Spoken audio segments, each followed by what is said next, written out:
Here. Dukniak. Aye. Tillman. Here. Gale. Here. Guzekowski. Here. All right. Pledge of Allegiance. Would everybody please rise? Do we have a veteran in the audience? Would you please start the pledge? Allegiance to the flag of the United States of America and to the republic for which it stands, one nation, under God, indivisible, with liberty and justice for all. Before we move on to the approval of the minutes and a review of the minutes, please keep in mind if you want to speak at the public hearing, there's forms and pens in the back. Please submit a form with your name, address, and item number you wish to speak on. Thank you. Moving right along, minutes.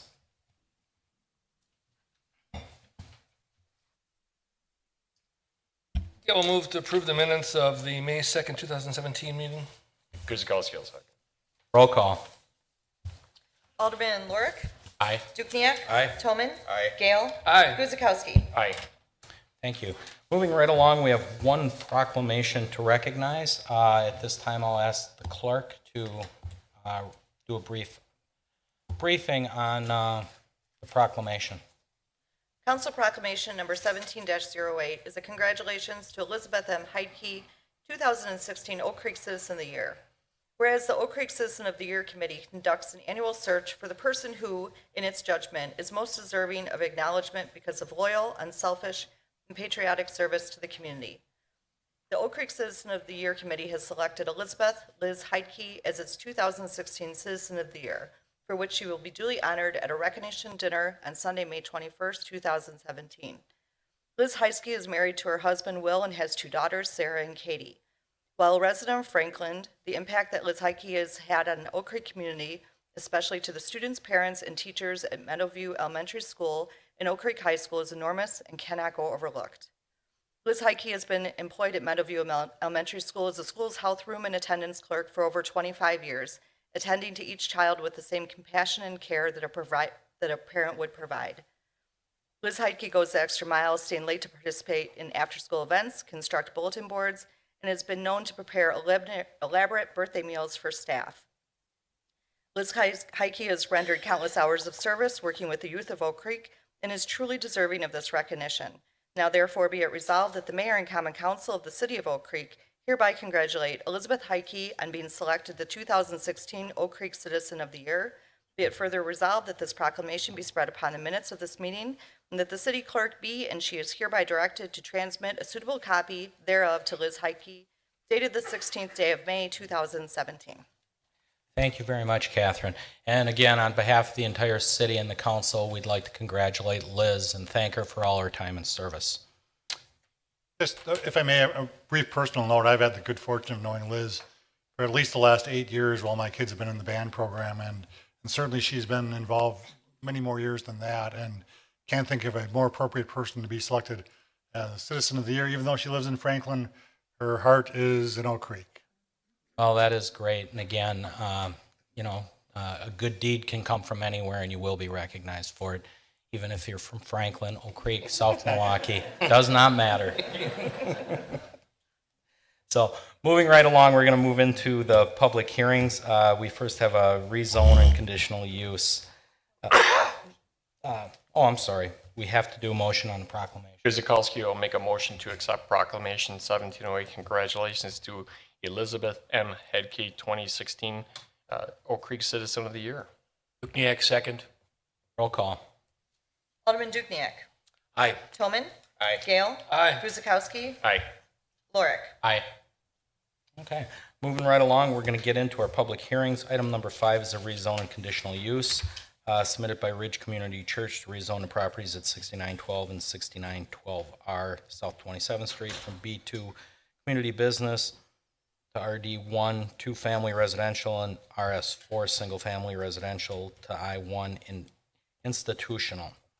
Doug, are you taking a brief explanation of it, or Catherine? Public hearing number 1 is to consider a request by Mark White, the Ridge Community Church, to rezone the properties at 6912 and 6912R South 27th Street from B2 Community Business, RD1 2-family residential, and RS4 single-family residential to I1 institutional. No change to the RRO regional retail overlay district with a conditional use permit for religious institution. The applicant is Mark White, the Ridge Community Church. Property owner is B&G Realty LLC. There follows the legal description. Date of notice is April 13th, 2017. Thank you very much, Catherine. As it is a public hearing, we will make 3 calls. First call.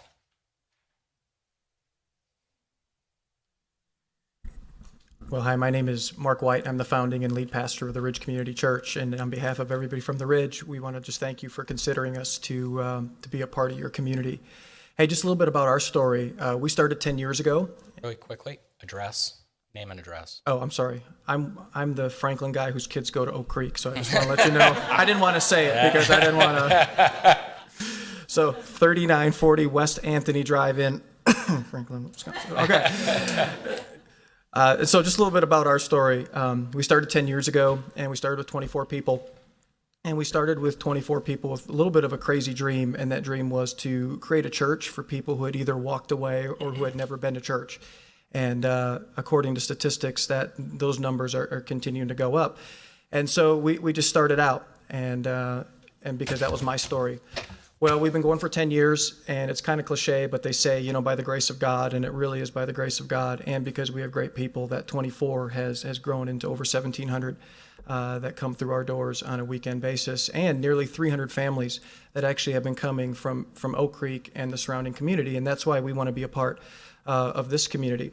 Now, we're excited about the possible fit of the Value Cinema because we feel like it's a really good fit for us. Much like we did in Greenfield, where we took an existing commercial building and then we repurposed it into something that really fit into that area. Our hope is to do that with this building as well. And our plan for the building is that we want to make it into a building that doesn't look like a church building. And the reason why we want to do that is because we know that organizations within our community are more apt to use our building if it doesn't look like a church building.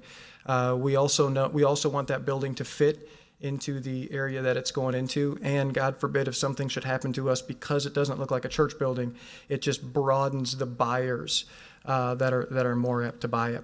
And our plan for the building is we just want to use it just for us. We're not putting a school or anything else in the building. It's just going to be used just for our use. With the community of Greenfield, the city of Greenfield, we have a great relationship with them, and we hope that we would have that with you as well. And we've developed that relationship through many of the things that we have done to serve that community. For example, we actually host the largest special needs prom for young adults in our community. In fact, in 2 weeks, we'll be hosting it again, and over 200 young adults with our Friends with Special Needs will be there.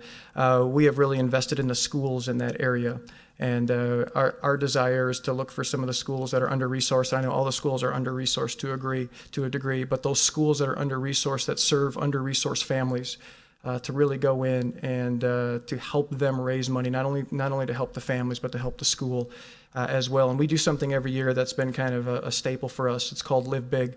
And we raise a bunch of money, and we just give it away to a bunch of the local nonprofits, and then we mobilize all our people for a month just to serve in those organizations with the hope that they'll like it so much that they won't serve there once, that they'll serve there on an ongoing basis. So that's our desire to be here. We hope to really form a partnership with the community, with the city as well. And we also know that it's a sacrifice on your half to have us here. And we know that, but our hope is that the benefit, because of the value we bring to the people in this community, will far outweigh the sacrifice. Thanks for your consideration. Thank you. Second call. Ed? Mr. Ed Lasowski, 6988 South 27th Street. Right next door. I'd like to know, if somebody has that information, what were the taxes on that property last year? What were the properties on the market? Taxes on that property last year. I actually just looked that up before the meeting. The total taxes last year for the theater was $58,000, but our portion of that levy was $16,200. Okay, so we're going to lose that $16,000, right? Yes, sir, we Is that will. right? Is that Yes, correct? Yes, we will. Has to be a tax exempt property? Well, that's really up to the church. the church has to file for the exemption. Yeah, but Now, it- this year is taxable. Yeah. So they will be under, as last Alderman year's- Lorick said, they will be obligated to pay that tax to all taxing agencies. But again, we cannot discriminate based on whether it's a church, whether it's a theater, we can't make that. Oh, We can't make that distinction. We can't make our decisions based on that federal on law that? for the No? church. No, otherwise, no communities would welcome churches from a tax standpoint. Standpoint, oh, From a faith standpoint, okay, we all need somewhere to go. yeah, got it, yeah. But it will eventually be a tax exempt property, right? Is that correct? That depends on the actions of the church. Oh, yeah. By the Action Church, okay, is that correct? Mr. Kuchkowski, That is correct. That's our area there, isn't it? You're my alderman. I no. am not your alderman, actually. That's Alderman Lorick. Oh, But I did take the time to call you and let you know about the meeting. We switched on you. yeah, I actually used to service you. I know, I was number 2 for a while, I know. so. Appreciate your service all those years. Mr. Lukevich. All right, that's my main question was, how much were the taxes last year? And I'd like to know that. If that's going to be tax exempt. A very good question. And again, it really depends on the church. Okay, Church so could- when will we know that?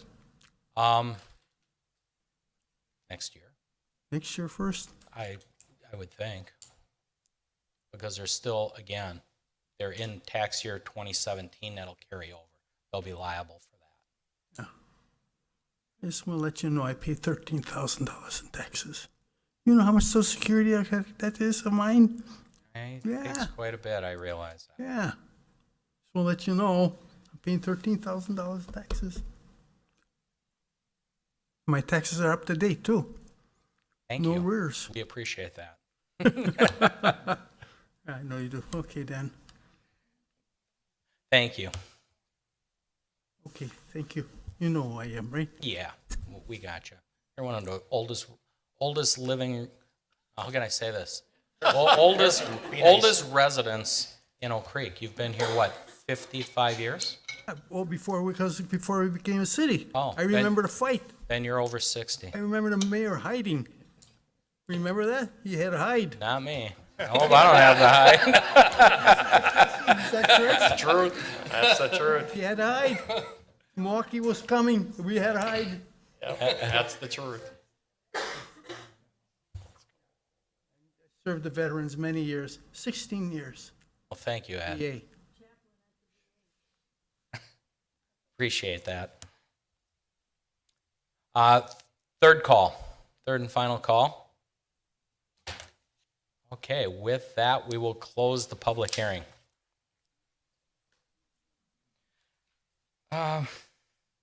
Moving on, item 6. Council? Comments, discussion? Oh, Steve, you're here. I walked in just as this item was starting, and Wilmot beat Elkhorn 10-4, in case you want to There you know. go. Thanks for the update. Chris? Thank you, sir. Mayor Bukevich, I just want to take a minute and just let you know that I did take a few minutes and I stopped over at the church. I was just curious for myself to see exactly what they're doing there, and I was pleasantly surprised with all of the services and how much they give back to the community. When you walk through there, it's geared after, they have a model. I'll just say that. They have a model of who they're gearing this after to bring people back. They want you to feel comfortable. I'll say this, that if, whether they go tax exempt or not, if there's a business or a church that should be there, I feel that this is really, the calling is that this place should be there. So that's my 2 cents. Chris, I'd like to add some things as well. I know that many of my colleagues here on the council met with the representatives of the church, and I have had past experience with nonprofit organizations and the benefit that they provide to a community. And I think that's what we as the council have to take into consideration. Certainly, we understand the loss of tax revenue. That is unquestioned. But then now we also have to take in to consideration the benefit that our community would receive through the offerings of Ridge Church, but of any one of our faith-based organizations in the community. Most of those organizations provide programs and services that benefit our community. And I don't have any numbers, but I'm guessing that would far outweigh that $15,000 or $16,000 loss of tax revenue. It was mentioned in our meeting that the church will provide free facility use to any organization or group. Again, a benefit that they're providing to the community, and had discussions about programs that they would initiate in our community based upon what they've done in the city of Greenfield as well. And really, as many faith-based organizations do, they're going to considerably strengthen our community. And ultimately, that makes our city a better place. So that's my 2 cents worth.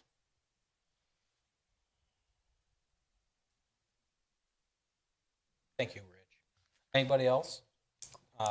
Alderman Gale. Thanks, Mayor. I had a chance to meet with Mark and my former neighbor Jim last week too, and I was pleased to have a conversation with them after visiting their facility last year for an event outside our community's activities, and I was really surprised at the dynamic activity and the atmosphere going on there. And we have a great roster of, as Rich said, faith-based community establishments here in the city of Oak Creek, and I think Mark, your church, the Ridge community, would be a great addition to the fabric of our community. So you're welcome to have you.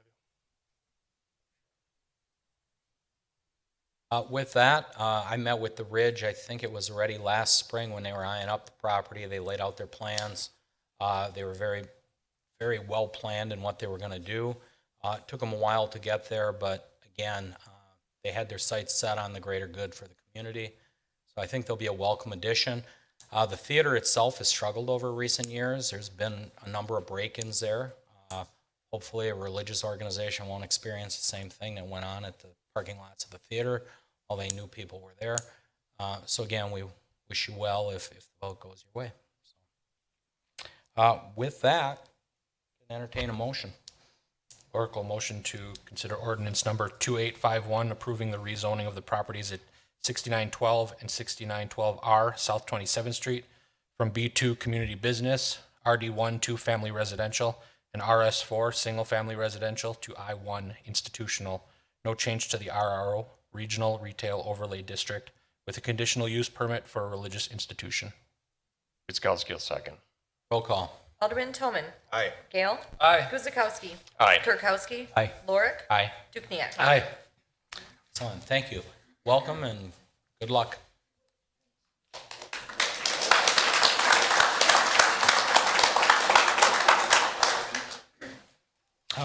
Moving right along, we have a code amendment to section 17.0317, allowing dog grooming and daycare facilities in M1 manufacturing districts. Catherine? Public hearing number 2 is to consider a proposed amendment to section 17.0317 sub C to allow dog training, dog grooming, and dog daycare facilities as conditional uses in the M1 manufacturing district. Date of notice is April 13th, 2017. Thank you. Thank you. Go ahead. Allow me to give a brief introduction. The applicant, who is Agility Possibilities, is requesting that this dog obedience training be allowed as a conditional use in a portion of the existing multi-tenant building at 400 West Rawson Avenue. This is located in the M1 manufacturing zoning district, and currently dog obedience training facilities are only allowed, and only if they're allowed in an enclosed building, in the B2 community business district, the regional retail overlay district, or the urban village overlay mixed use district, but not surprisingly in the M1 manufacturing district. So somewhat inconsistently, while animal hospitals and boarding kennels are allowed in M1, these types of less impactful businesses, such as dog daycare, dog grooming, et cetera, are not. There are, however, 2 examples of kennel facilities in the M1 manufacturing district that provide similar facilities, and those are Central Park and Puppy Playground. So really, with the exception of the boarding and kenneling and the grooming facility, these types of uses are not unlike the allowed quote-unquote doggy daycare facilities. And recognizing that this use is less impactful or potentially less intensive than an animal hospital or boarding kennel, which is allowed in manufacturing zoning districts, staff and the Plan Commission, by virtue of their recommendation, acknowledge that it is appropriate use, conditional use in the M1 manufacturing zoning district.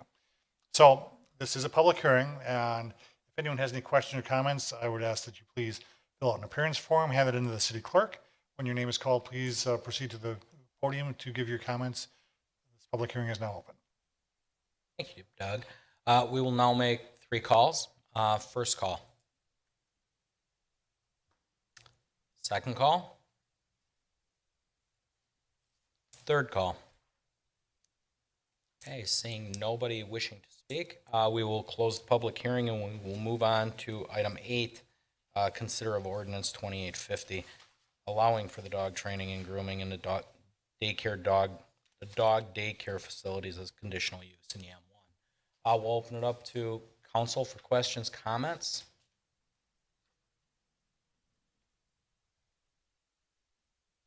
You have something, Melissa? Can I ask for a clarification with our Director of Community Development? Doug, just reviewing these minutes from the Plan Commission meeting to make sure we're consistent in the ordinance that we brought to the council. I recognize that there are very few words to this addition to the ordinance, but is it to be dog training or is it to be dog obedience training?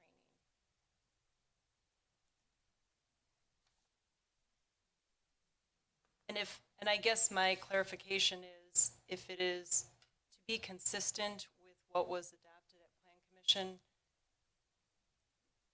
I defer to you on that, but I guess in the vernacular, dog training and dog obedience training are one and the same. I agree with that. It just, so what's before the council is dog training, dog grooming, and dog daycare facilities.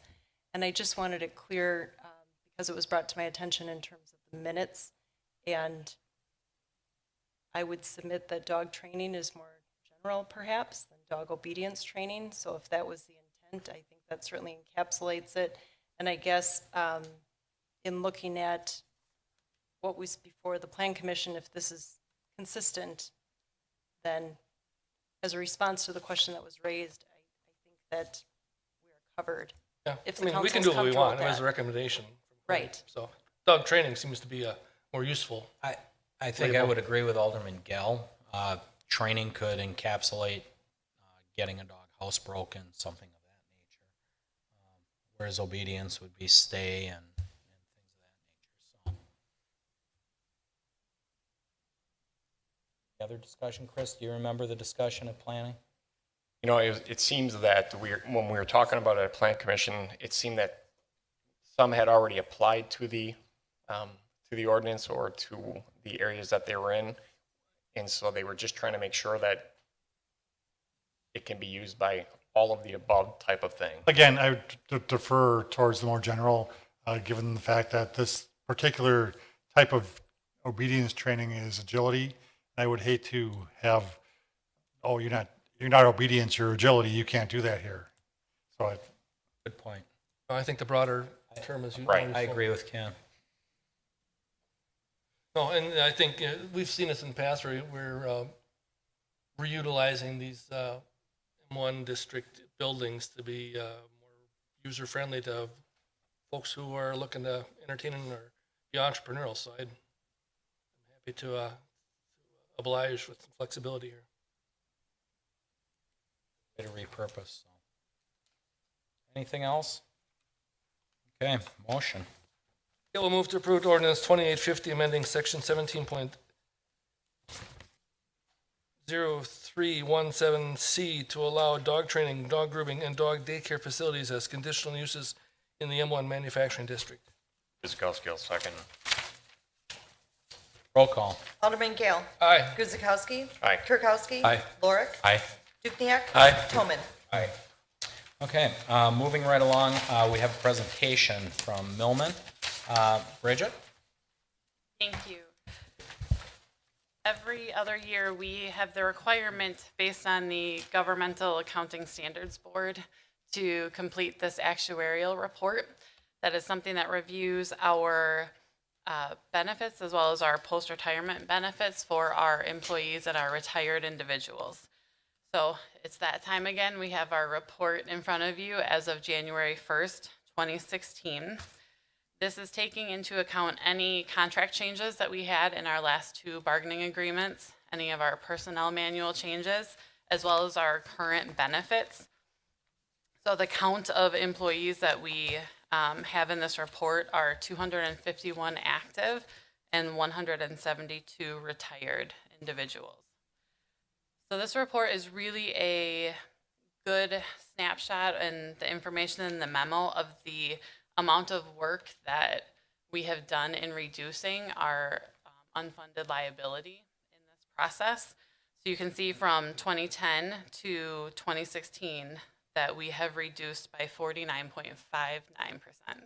That's huge. That is great success. And you, some of you may remember, the newer aldermen will not, that a few years ago the council tasked staff with holding the line on our medical costs and eliminating OPEB over time.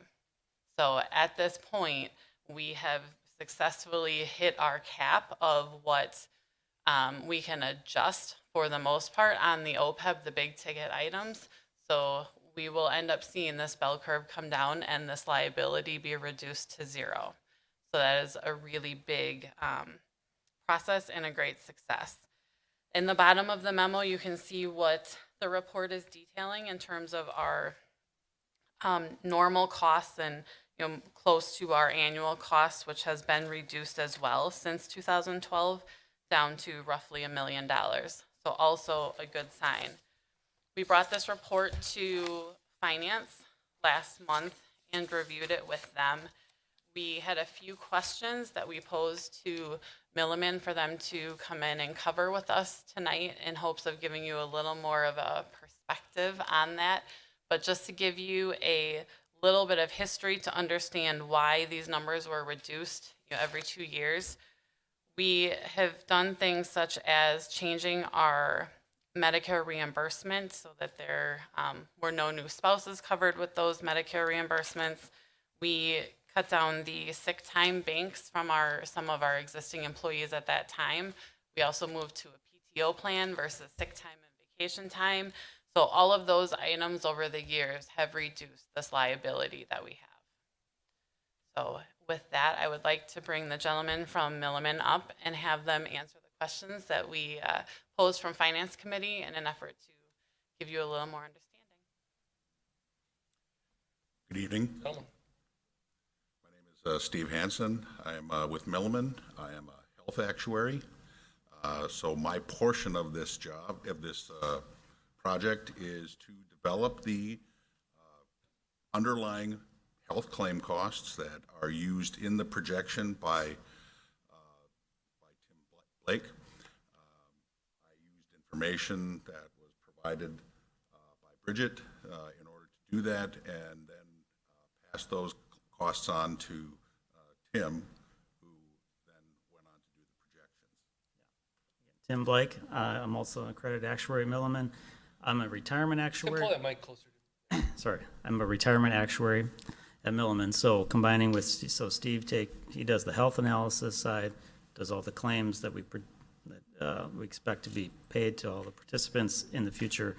We take our models and project those out year by year based on the current data, the current population, the active employees who are eligible for this benefit in the future, as well as the current retired participants, and project out how many, basically how many years of benefits the people will receive, and then we discount them back to today's dollars. That's a present value type calculation, and from there we generate the numbers in the report.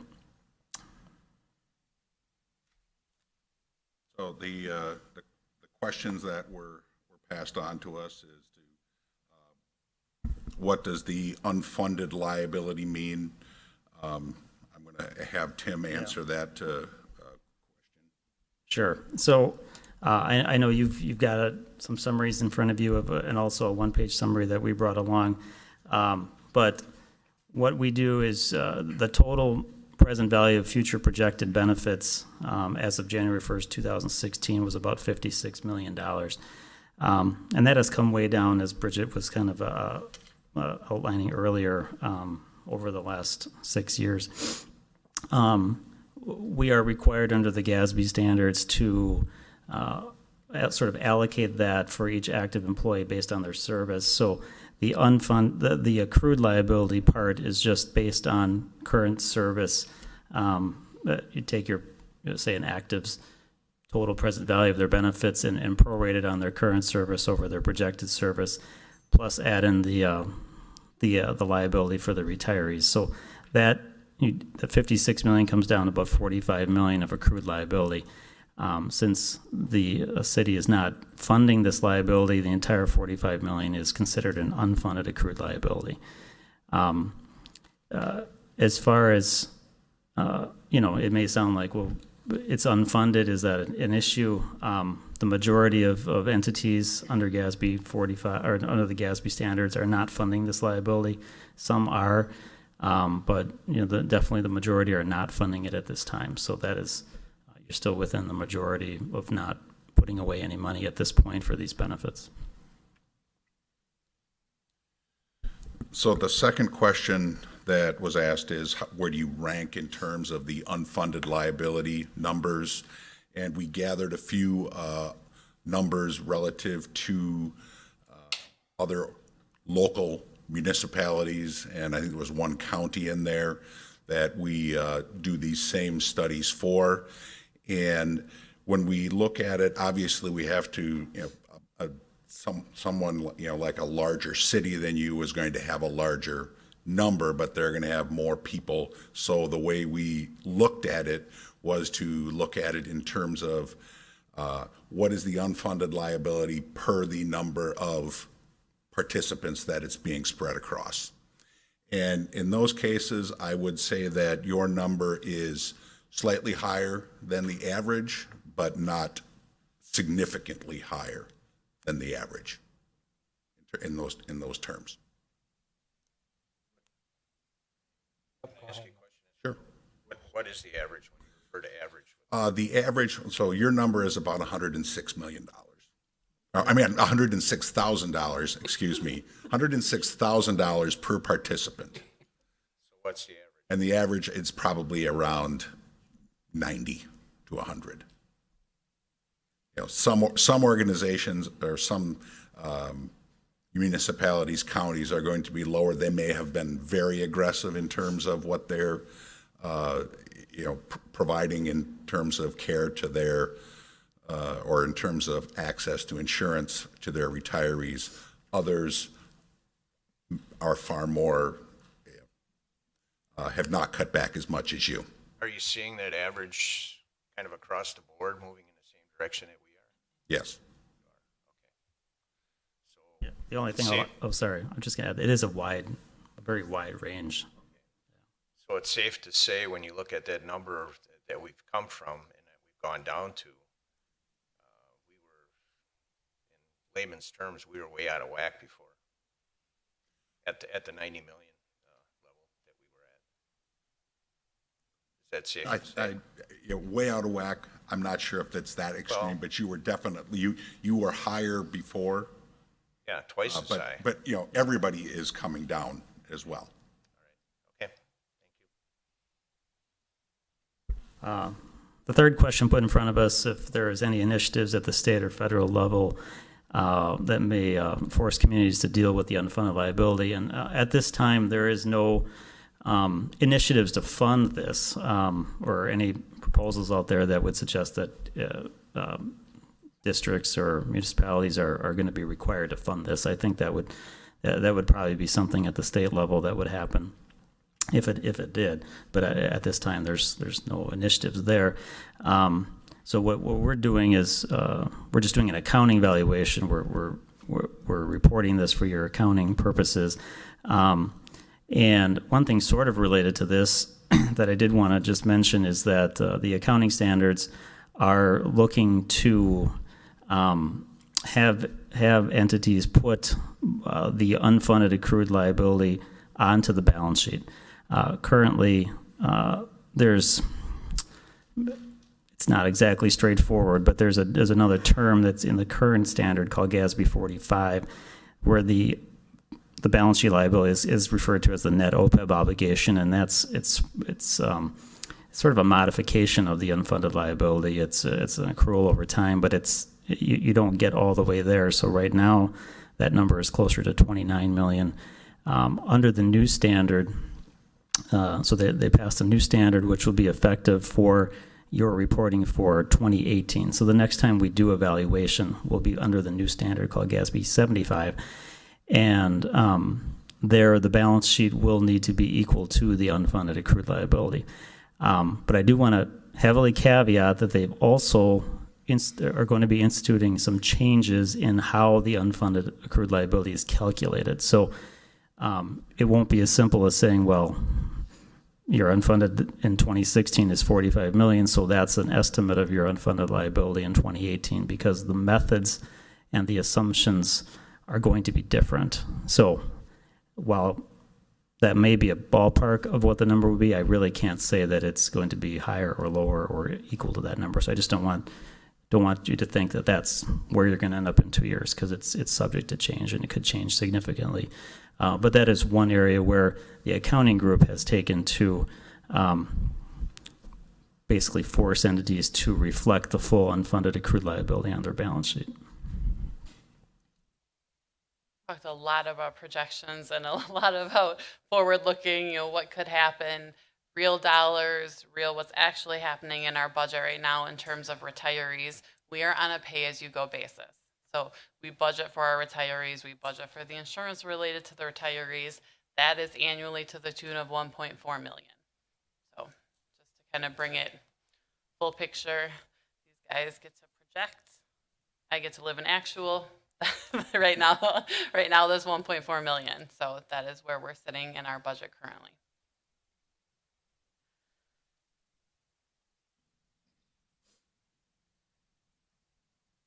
So again, just looking at the numbers, we have 251 active, 172 retired. Of course, those numbers will start to change over the years too. You'll see one decline and possibly one stay the same or go up or down. That's going to affect our rate overall, correct? Going forward. Correct. The last time we did the report, we had 210 active employees and 223 retirees.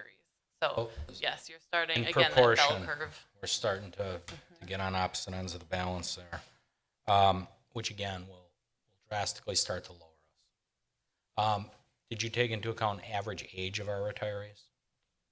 Yes, that is part of the calculation that we, when setting up the claim costs, it is essentially calibrated to the age of the actual, not only the retirees, but the actives as well. Yeah, and I'll just add that we collect the actual data. So all 423 people, we have their actual data. So we're valuing each person on their own, adding it all up each individually.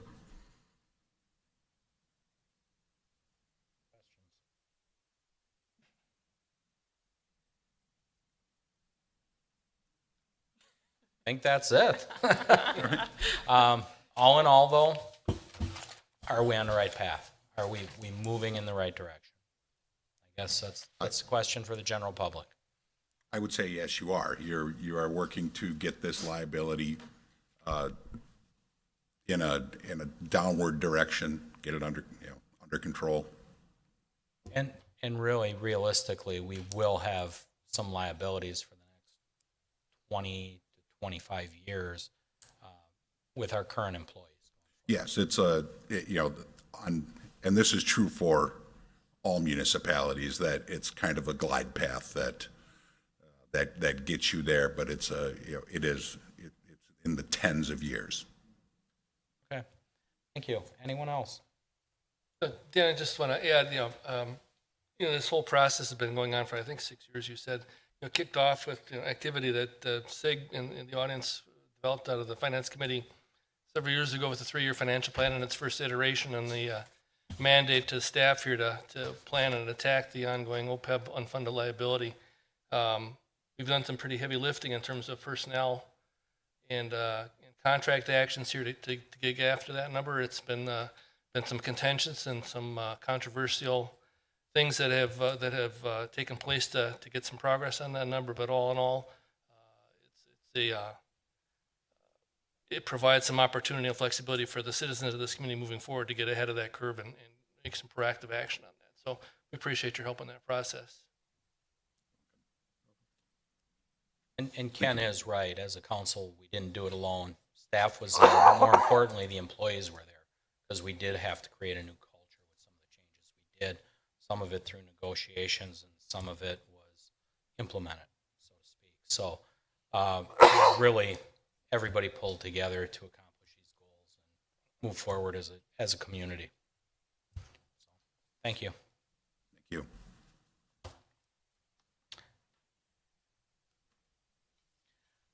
Okay, moving right along to new business. We have an appointment coming up for tourism. Any questions, discussions regarding the appointment? None? Motion. I'll move to concur with the mayor's appointment of Jim Ritz, Tourism Commission for partial one-year term set to expire April of 2018. Guzekowski, second. Roll call. Alderman Guzekowski. Aye. Kirkowski. Aye. Lorik. Aye. Dukenyak. Aye. Toman. Aye. Gale. Aye. Thank you. Moving right along, item 11, Alderman Gale.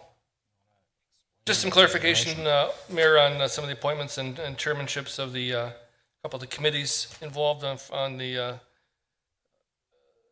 Common Council President side of the business. Alderman Guzekowski will serve as Chair of Capital Improvements Committee, and Alderman Kirkowski will serve as the council's representative of the Emergency Government Committee as our representative. Great, thank you very much, Council President. Moving to item 13, a resolution for fees and permits. Catherine? So Chief Anderson approached the clerk's office to see whether or not we could transition the existing process for the processing of transient merchant licenses to a little bit more steadfast pace with our applicants. The current process is that a transient merchant would come to the city clerk's office.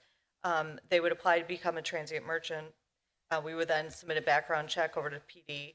Once that cleared and they were approved, then they would need to go over to the police department and receive a photo and be issued a badge and paid an additional fee for the badge. What we attempted to do was to consolidate that process so that the merchant would have to make one stop to our city government. So they will come to, we worked with Caesar, Geiger, and IT, and also the police department. And then what they'll do is they'll come to City Hall, apply for their transient merchant. We'll go ahead and take their photo here in IT, and they'll pay the one fee. We'll process them in the background. Once they're approved, then they can either come in and pick up their badge, or we can mail that to them. It's pretty much as simple as that. It was consolidating where the money transactions happen at one place and also make it easier for the applicants. Questions, discussion? Okay, motion. Kirkowski make a motion that council adopt resolution number 11816-051617, a resolution establishing various fees, permits, and charges charged by the City of Oak Creek to be effective immediately. Guzekowski, second. Roll call. Alderman Kirkowski. Aye. Lorik. Aye. Dukenyak. Aye. Toman. Aye. Gale. Aye. Guzekowski. Aye. All right, moving right along. We need to designate our official city newspaper for the next 12 months. Oh, Mike. Okay, I've got a question. Every year, I feel like the thorn poking me in the side here. Whatever happened, I guess this one goes to Catherine. Whatever happened with that legislation in the state where we were basically going to go to the internet and do this stuff? It's still There's there. no progress on it? Melissa, you can correct. Yeah, it's still, Still there, it's still looming. locked up in the. So we continue to pay over $20,000 a year for something that nobody reads. Or statutorily still Yeah, required. I know. Alderman Toy. No, I hear you. I read the paper. If it makes you feel Oh, yeah, better, I'm the sure you read ICC those did a official resolution notices every time, yeah. requesting it. Keeps it we're from blowing also away nowadays. tracking the pending legislation with the clerk's office. Okay. Right, the clerk's office, and I know that clerks around the state, there's been a lot of input from the different clerk associations. Some have gone to great lengths to provide input, and I know that the administration is as well, so it's still looming. What if every council drafts a resolution to get rid of this ridiculous Yeah, charge? the ICC did. Every community in Milwaukee County has signed on to that. They have. Yeah. So, but again, it's up in Madison. It's moving, but it's moving slow.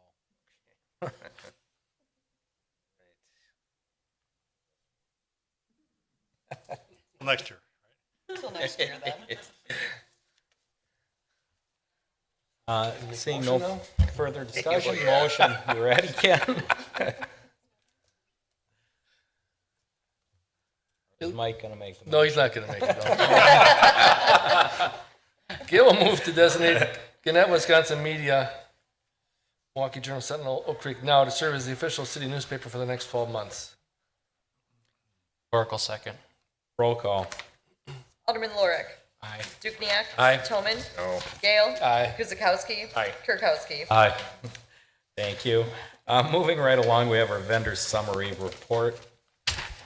Please take a review. Any questions? Bridget's here to hopefully iron that out for you. Mayor? Yes.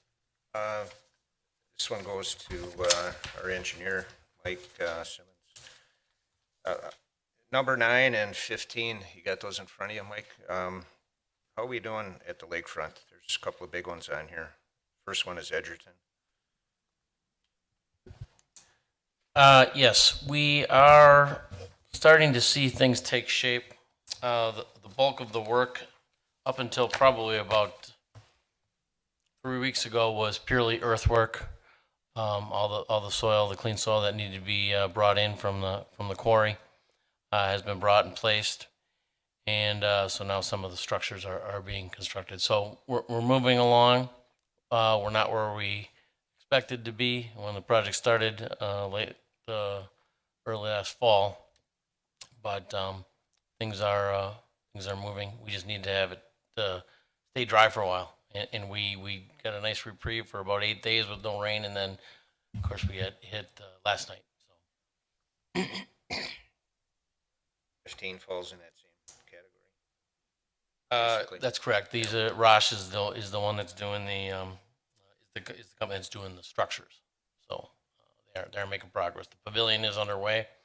The South Bluff shelter is under construction, and it's on the bluff going down to the lake, and then the beacon structure is underway as well.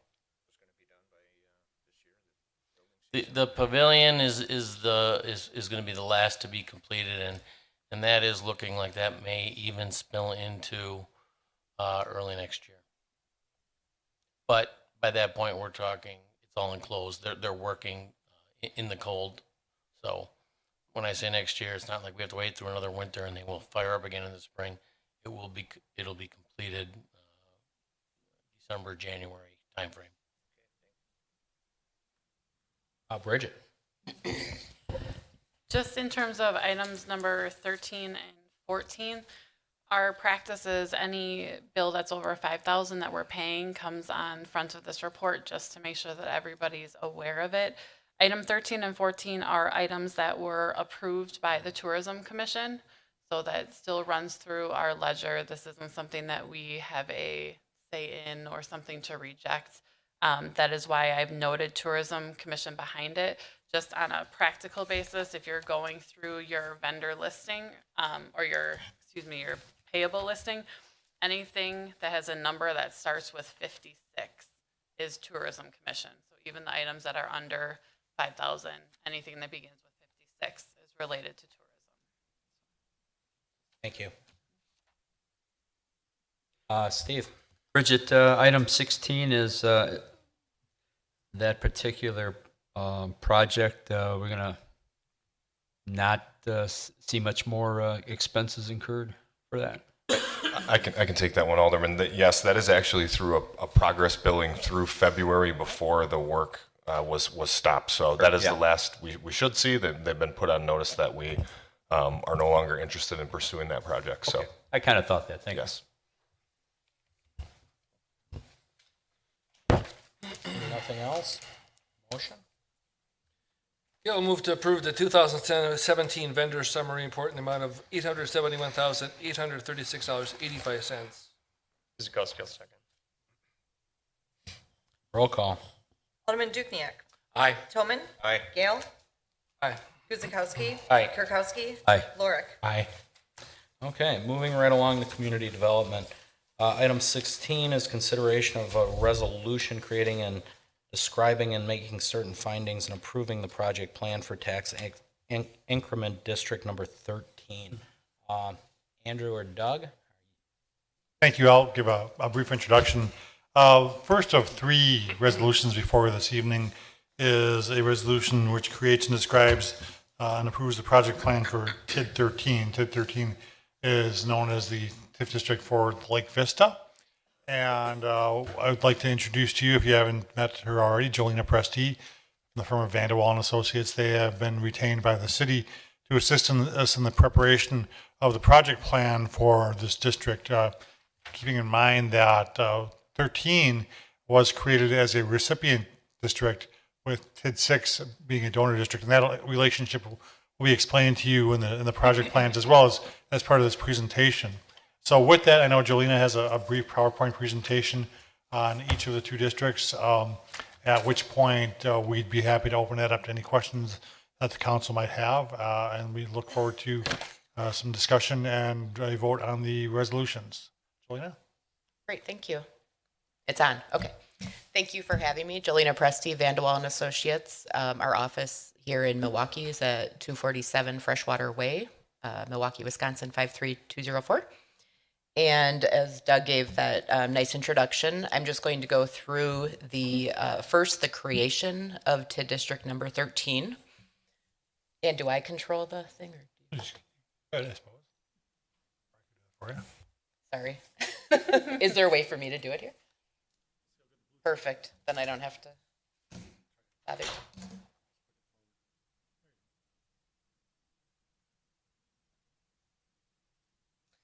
All right. So we are in the midst of creating TID 13. Throughout this process, we first had prepared the project plan, working with staff, and we had the first JRB meeting on April 3rd, which was their organizational meeting. We introduced the project plan to give them a heads up on what this is all about. And then April 11th, we had the Plan Commission public hearing where we gave the same presentation, and as well, the public was able to speak and give their input at that time as well. Today, we're doing the action, hopefully by resolution with the City Council, and then on June 12th, we would go back to the JRB for them to do their final approval of the project plan.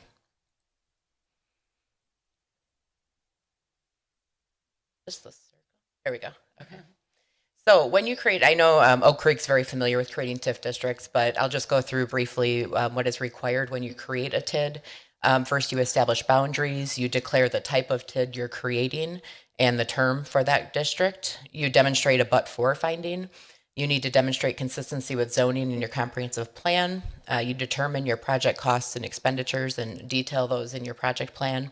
And you need to give some idea of your potential project development value and what those projects may be. So these are usually fairly conceptual, but they're looking forward to what you would anticipate your costs and your projects to be and the value. And then you have a financial feasibility analysis that is done. That was done with HSE, and Bridget's here to speak on behalf of their feasibility analysis. So the but-for test, as required in a TIF district creation, is to prove that there's a public purpose or benefit to the creation of the district. And in this case, we're working on eliminating blight, and we have to be able to prove that. So we've done a blight study or a blight analysis to catalog at the time the district is created what the findings of blight are for the area. We need to demonstrate that we're creating or diversifying tax base and ideally creating jobs, removing social hazards and pursuing environmental cleanup, which is very relevant in this area that we're looking at, and ideally also improving transportation and utility services.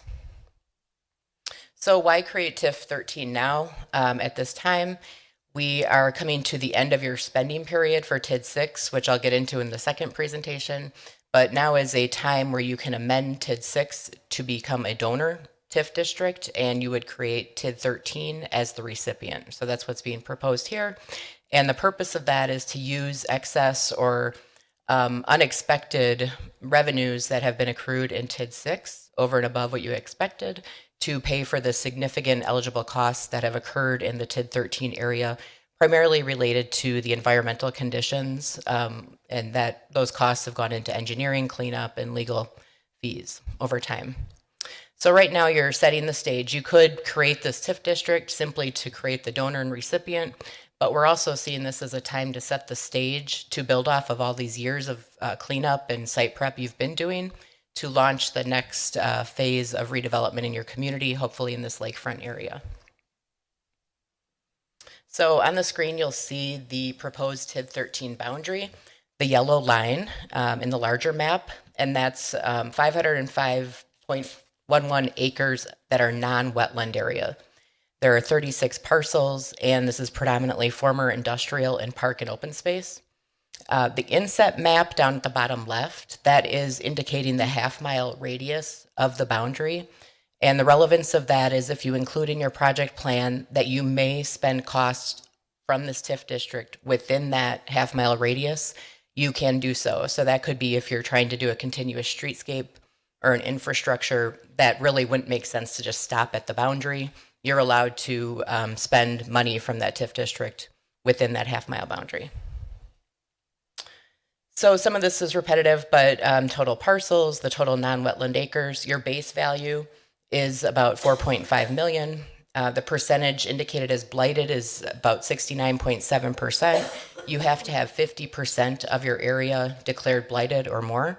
So we're well above that. And really the area that's defined as blighted is the former industrial and largely based on the status of environmental brownfield issues over the past. And then as you'll see as we get into the projects, the projected total value increment is 172 million, with total tax increment over time of 65. So just a little history that most of you are probably familiar with, but the 2011 Lakefront Redevelopment Action Plan laid out a pathway for redevelopment of this area. It's also part of your comprehensive plan. Moving forward even further, you had the Lake Vista Park advancement. This redevelopment scenario on the screen is from 2014. And I think it was even discussed a little bit earlier here, some of the improvements that have been occurring in your parks in this area. Here's a more detailed park concept. And where we're at now today is also building off of that for the redevelopment concept and showing where there could be increment or private development that could occur within this TIF district area, which will help drive increment to help pay for expenditures. So we broke down the district into 4 main areas that are colored differently. Starting from the west, we have the commercial gateway, which is outlined in red. Then moving to the east and north, mixed-use lakefront gateway. Heading up to the north is the mixed-use north area, and then all the way at the south is the residential neighborhood. So we're leaving, obviously, the park space as park and open space. There are some improvements planned for within that area, but really what we're showing is the potential for new development from the private sector in this area. Over the life of your district, eligible costs include, but are not limited to, this comes right out of the statute, capital costs including public infrastructure, property assembly and relocation costs, demo and site prep costs, planning, engineering, legal fees, development of your project plan in the first place, marketing and advancing project concepts for within the TIF district, cash grants to developers when you have a appropriate development agreement in place, and then prorated capital and administrative costs that are caused by the TIF district itself. So this map is hard to see, maybe without getting a little bit closer, but what we're showing here then is the detailed proposed improvements and uses within the TIF district. So I'm actually going to turn to mine because can't read it. So starting at the north, and then I think my next slide, yeah, we walk through each of the proposed improvements in this budget, but sometimes it helps to see it in a map format as well. So we're looking at utility upgrades, remediation and site prep, as I referenced, different gateway utility again, site prep, roadway construction, some additional improvements to the Lake Vista Parkway. Now, some of these things may already be planned for in your CIP. You don't need to use your TIF district for these, but these are all the types of costs that fit into a bucket that you could then be eligible to use your TIF district to pay for. Different improvements within Bender Park could occur, including pathway, trail marking, signage, streetscape, street furniture, sewer extensions, lot paving, all of those different types of improvements, roadways, sidewalk, pretty much all along the same theme of improving the area so that is ready for development or more attractive for development to occur. So this budget that's laid out really is meant to be a menu. We have no way of knowing specifically how you will need to spend the money or what you will choose to spend over time. But at this point, it's preparing that menu of different uses that fit within those buckets that are eligible within the TIF statute. And I think I just read through all the same. So then as the TIF district advances, just to sort of share with you, as we developed the idea for what types of projects or developments could occur, we chose and worked with the team to be very conservative about assuming private development to occur. So this is allowing the creation of this TIF district, its establishment as a recipient TIF to the TID 6 as a donor TID. But we also wanted to show that because the community hopes for this area to advance, that there is potential for tax-based growth. So what you'll see in this graphic that we borrow from the DOR to show, we put the numbers on there with the red and green, is to show what your potential growth could be for this area. So starting over at the far left, your current base value is at 4.49. Your projected increment to be generated is the 65.28, resulting in the 172 million over the life of the TIF district. So then looking at the bottom, your current annual taxes collected for the properties in the district are 99.8. We're projecting that if development occurs as projected, you'd be at 3.84 million in annual tax collected after the termination of the district. So that's really to benefit. The purpose of this graphic is to show, although you're freezing the increment growth to these taxing jurisdictions over the life of the TIF, at the end, the benefit is more obviously than it would have been if nothing had been done. And that's sort of that but-for test looked at a different way. Bridget? So as Jolena has mentioned, there's an internal team with staff as well as Vanderwall in going through and trying to put together what possibly could happen in terms of development. We needed to identify some of those potential uses so we could start to figure out what potential values they could be to put into these projections. So based on the information that's in the project plan and this potential plan, potential projection, we've then placed some values in the tax increment summary and utilize those values to show what our tax increment collected would be, which is potentially 65 million over the course of the district, which goes out to 2043. So something that is unique in this TIF district is that we aren't at this point looking at having any type of development until 2022. That could change, a week after the district is created, but this is something that we have to put a plan out there. So we are being conservative again and expecting development to happen later on in the TIF district. Can I ask you a question? Yes. Reference to that, the property values down there at present, there are residential homes in that district. Are we capturing any of that? Or are we deferring that all the way to 2022? That's part of the base value. You continue to receive the base value or the existing tax roll that you already are. It's if any new development occurs, that increase Okay, is but what the- comes but back the as increment. The present value is going into the TIF district? It continues to go into Okay. your regular jurisdictions, All your right, taxing gotcha. jurisdictions. And the residents within the district, they're part of the base value that's determined, but nothing changes to them. Thank you. So, thank you. Moving on this next slide, continuing along with the plan, continuing along with potential development, as well as the project costs that are laid out, we had to think about what our potential borrowings may be, may not be. And so in the plan, we are showing 3 potential borrowings, one in 2023, 2029, and 2034. This would normally go hand in hand with development that's coming in. If there's infrastructure needed, whatever, we will deal with that at that time. This, again, is a projection that we are using for the cash flow.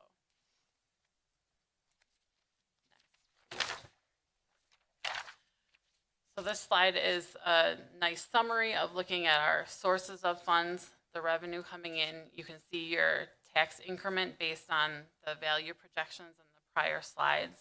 This also shows the potential transfer from TID 6, should that be approved in this process. So we'll talk about that more with TID 6 versus here, unless there's questions that bring up, but there's a 5-year limitation in terms of that money that can be transferred from TID 6 into TID 13. We are also slotting here that potential debt proceeds in place, and then showing all of the project plans with the district potentially breaking even in 2037. Thank you. Even in front of you, the numbers are short. So we are looking at the success of the district coming through in 2037 based on the plan. Could you just for clarification for the audience and the rest of folks, the proceeds of the long-term debt are obviously driven by potential development activity, so they will not be issued unless actually there is a project in place and planned for. Correct. Mr. Mayor, if I could too, I think maybe to Alderman Tolman's point a little earlier, although, we're not expecting tax increment for that first period of a few years to 2023, this is why the donor-donee relationship is so critical in this situation. It's a unique situation out at the lakefront where we can get going and have a revenue source for TID 13 while we are preparing the properties to market, and then that's a lot of additional site work and marketing. So I think that revenue stream, in order to pay for some of those things that we know we'll have to incur to really move out there and do something big, is critical. Thus, the donor-donee relationship, which is unique to the city.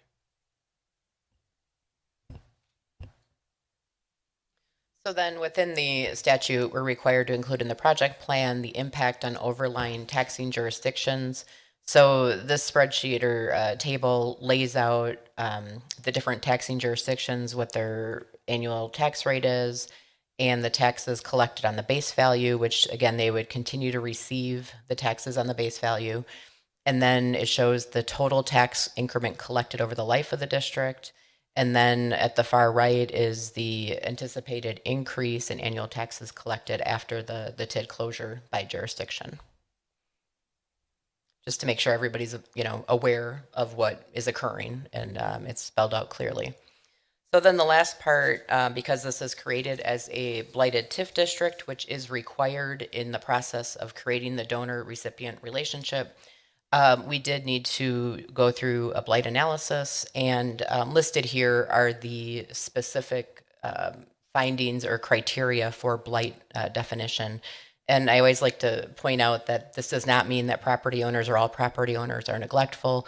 And in this case, and in most cases, when there's historic industrial in this area, there's 100+ years of industrial use in this area, environmental contamination. That's really what the findings of blight are based off of. So this map, which is not a requirement of creating a TIF district, but we like to create it and use it in this type of format so that people can see where the blight finding laid out on a map. And again, we did not include any of the residential properties within that. We didn't need to. We had nearly 70% even just with the former or existing industrial properties. Here's a little zoom in of the gray areas. So that's it for that district. I can take any questions. Questions from council? Just a comment, I just want to make sure you appreciate, we truly appreciate your efforts here. It's the first time we've actually employed, we've typically done this in-house, so it's great to have your resources come to bear, and obviously with the scale of this kind of project, it's good to have the citizenry informed, and the input you put in the planning commission hearing back in April was very helpful in terms of laying a good groundwork for educational purposes here. Thank you.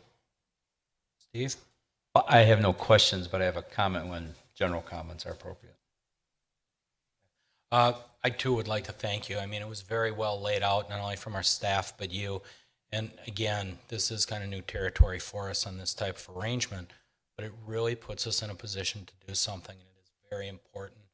Kind of shows how well managed we were in 6 and how responsible we were. That puts us in this position. And I always say, it's preparation meeting opportunity. And in this case, we have both. And I think it's going to be for the greater public good.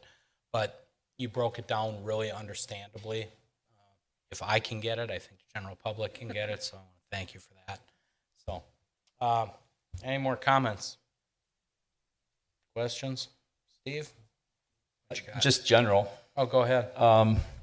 I shared these comments with City Administrator Vickers and Council President Ken Gill, and I just want to indicate some of my positions and comments is that when I first got elected, I had to quickly learn what TIDs were because we were developing so much, and I had to understand the whole concept of this.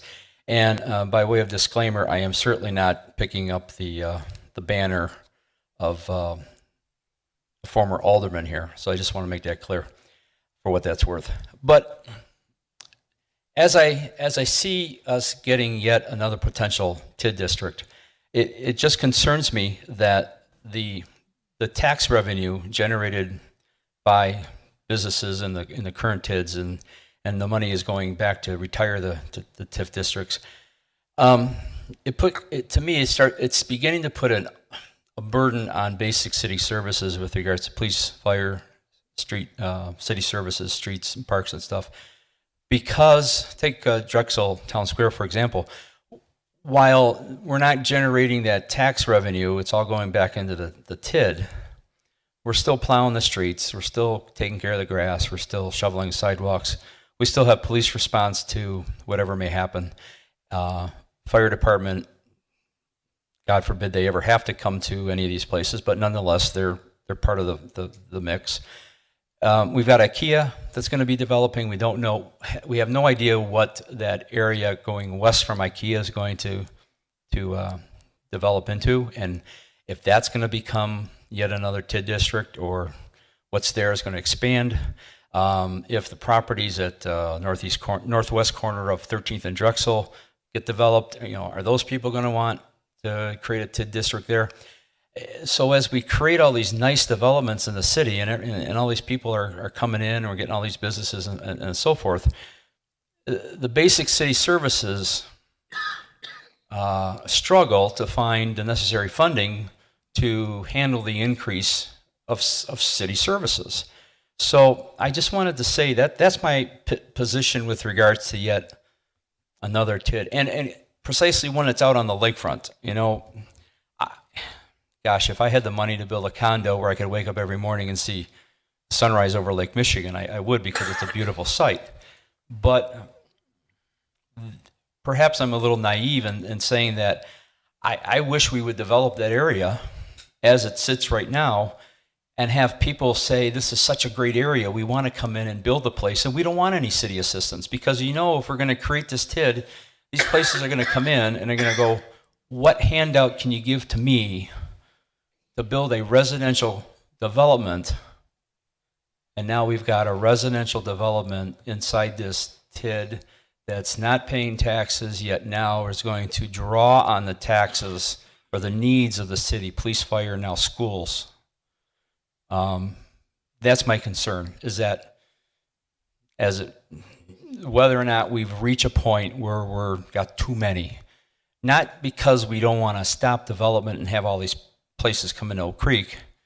I mean, I was down in Elkhorn, for what it's worth, I was down in Elkhorn at the softball game. My partner said, man, you guys in Oak Creek are really, really doing good there. And I go, yeah, we are. Everything is really nice over there. But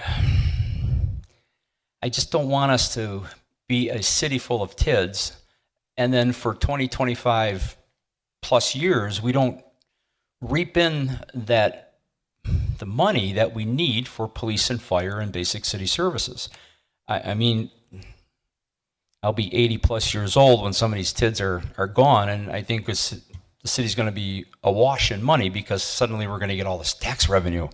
But right now, it bothers me that we're going down this path, and those are my comments. And you know, as one person I talked to about this, he says, Steve, you don't vote no on a lot of things, but you know, he wasn't excited about this either, and he doesn't live in the 4th District, so there are people out there in the city that are not as vocal as some residents are, that are watching what we do. And you know, sometimes we got to think about those who are paying the taxes and the businesses that are paying the property taxes, or who have all this on their back, while the businesses in the TIDs are benefiting from, for what it's worth, not paying directly into the tax general fund, but paying off the TIDs. But I shared those comments with the city administrator and council president. I just wanted to put those comments on the record. Well, thank you. I do want to correct one thing you said that's incorrect. If a residential development does go down to the lake, you said they'll pay no tax. They will pay tax. It'll just apply into the TIF. So I don't want the general public to have that notion. Developments within the TIF do pay taxes. It just goes down to pay the TIF. I understand that. So, and if I misunderstood that, but yeah, that's what I meant. And that's what you said. So I want to clarify that. And again, I look at it more as an investment in our future going forward. As far as getting too much, I think everybody on the council is concerned with going too deep. But that's why we do have a joint review board. That's why we have our city planner, our finance people to go and see what we can actually handle going forward. And not to say that we haven't TIF'd in the recent past, but it's also spurred development, which also put money into our general fund. So we did have general fund growth over the last few years, and that's probably directly related to some of the investment we did through the TIFs. So again, it's not to say everybody's going to come in here and look for things, because we've had residential developments come in and ask for no assistance and come in. The last one specifically in your district. Well, I understand. It's not in a TID, though. So again, it's not. No. That doesn't, so I wouldn't classify every developer coming in asking for something. We have to weigh each project out as to what it's really going to springboard into and what it's going to serve the public, basically in the long run. Again, TIF 6 is doing very well. It's actually overperforming. So really, it will not cost taxpayers any money from this, because that money is already coming out of that TIF. So, Andrew, you have any comments? Yeah, I actually tend to agree with the service constraints that come along with these tax increment districts. That's one on the con side of tax increment finance to numerous pros. And you've heard me say this, many of you have. We don't have a revenue problem here in the city of Oak Creek. We have an expenditure problem with state mandated levy limits and the voluntary expenditure restraint program that we voluntarily participate in. That is more constraining to us than having a diversion of revenues from the general fund into tax increment financing districts. And there's a balance there, right? We're not looking at increasing the tax rate or anything like that to correct those expenditure issues that we have. But I don't want to continue to paint this as a revenue problem for the city. It's those state-imposed restrictions, whether you agree with them being good, bad, or ugly, they are there. And I think those are almost more constraining than the revenue diversion, if you will. And along with the service constraints that do come along with these things in the interim, I stress in the interim, this tax increment district in 13 is prerequisite to any appreciable development that we want to see on the lakefront.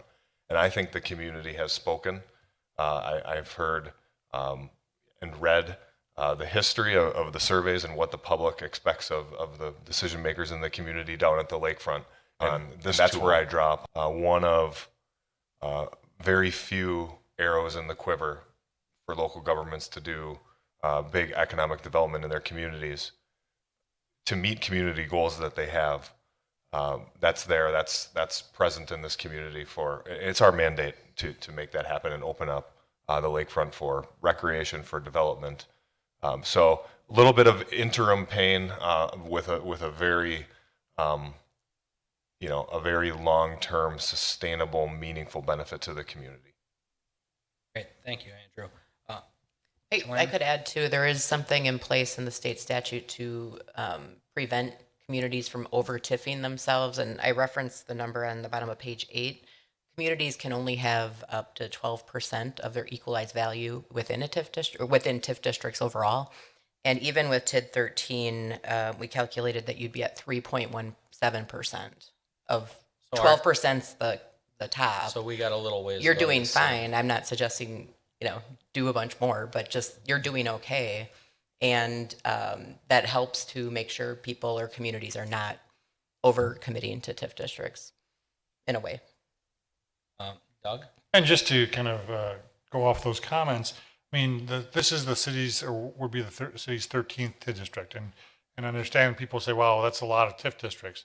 And what you don't see here is that we've already retired 6 of those districts, and that's revenue that's coming directly towards all of the taxing jurisdictions and captures some of the development and revenue that would not have happened had it not been for those TIF districts.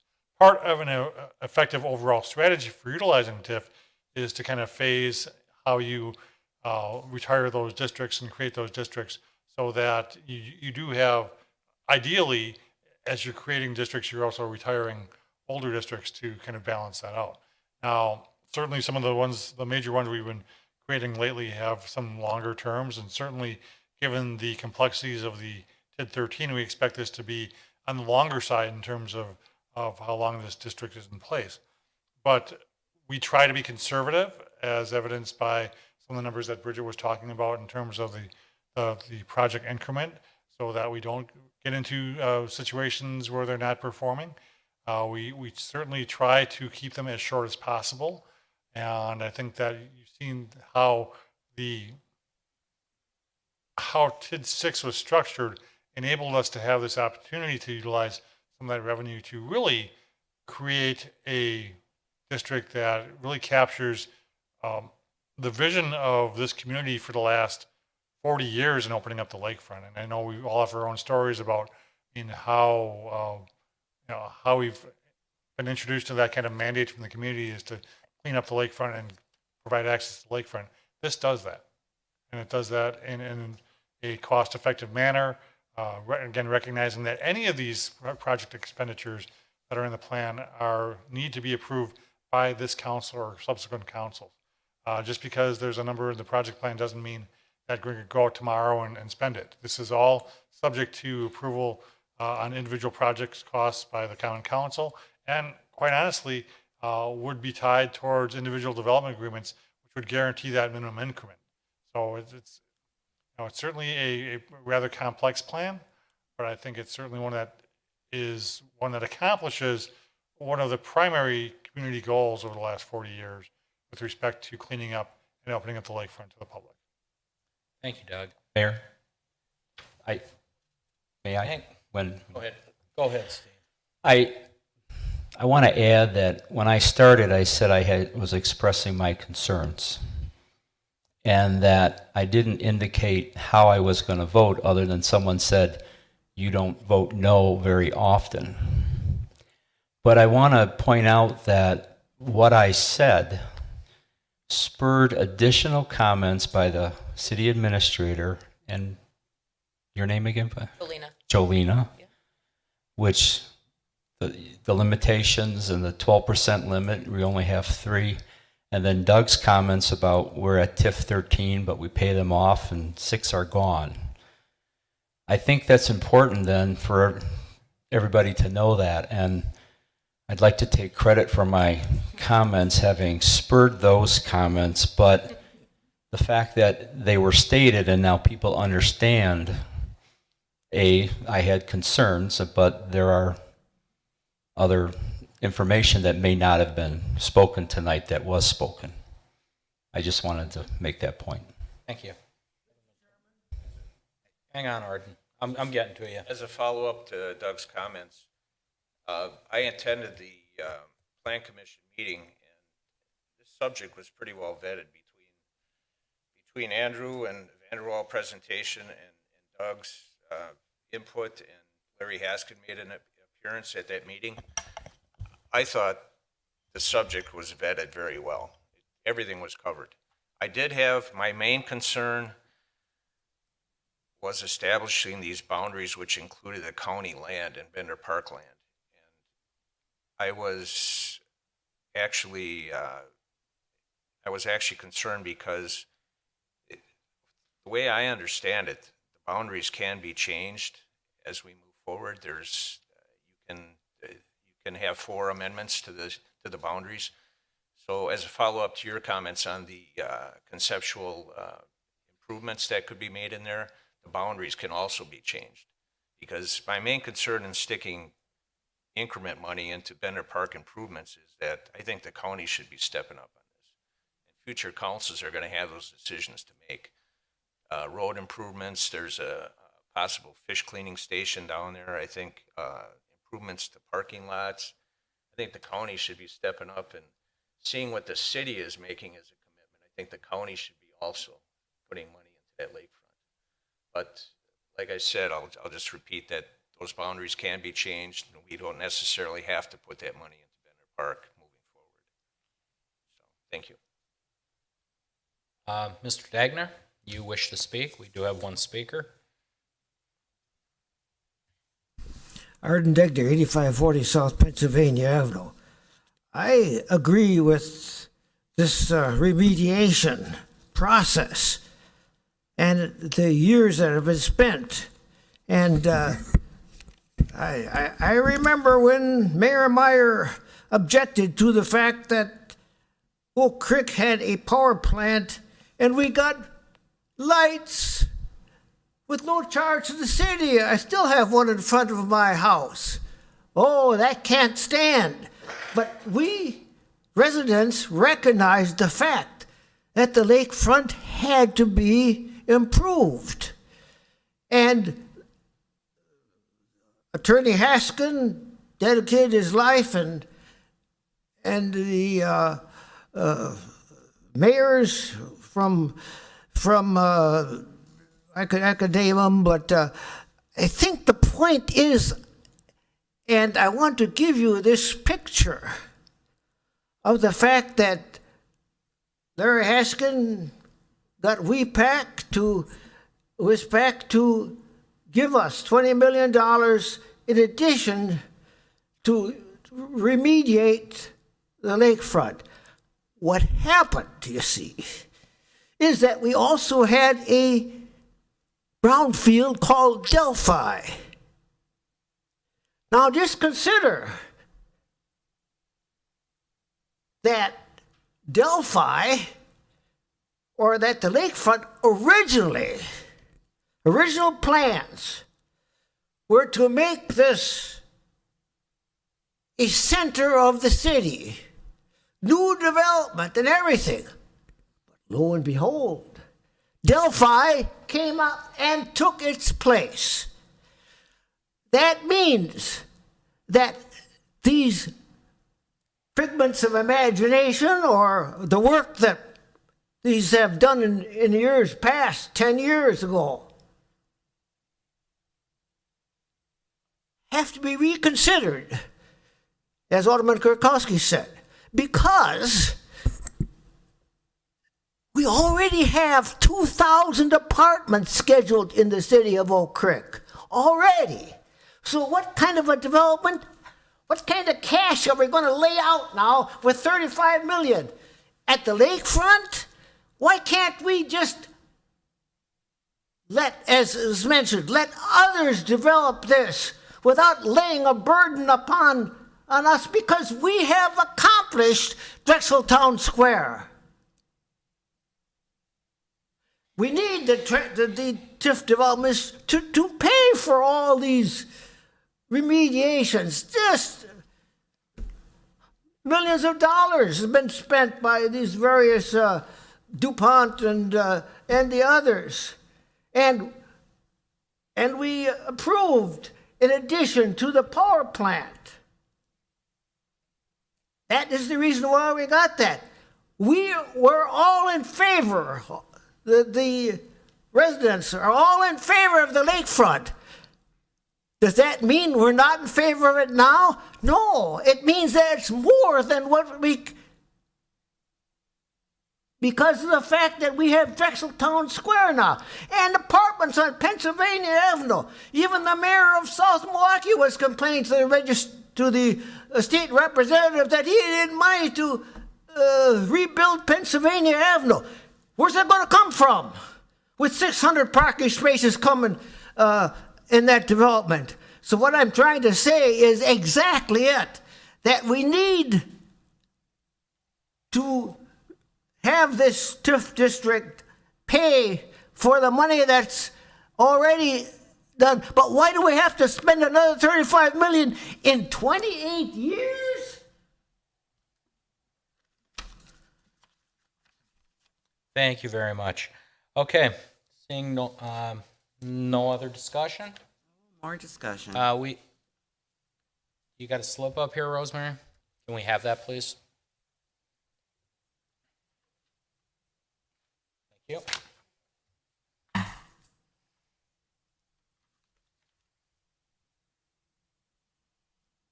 Go ahead. I want to know Name and why. address, Rosemary, please. Oh, Rosemary Annenson, 3920 East Ryan Road. I want to know why we're going with a blight TIF. That's your question? Mm-hmm. It was designated when they went through the brownfields as a blight, and we went along that same path. When they cleaned up the remediation of DuPont and what have you, we had a choice to go environmental or blighted. We just went with blighted because it followed the path of what we had started. No, we started with a blight in 2001 before we did the cleanup. And in 2001, the rationale for using a blight was that we might need it for the large landowners, the manufacturers. In 2017... Again, as the PowerPoint showed, 70% of the industrial land is still classified as blighted. So that's why we went with the larger number. But it's blighted now economically because it's not developed. Not because it's polluted. We have a clean bill of health to develop. It really makes, it's just a designation.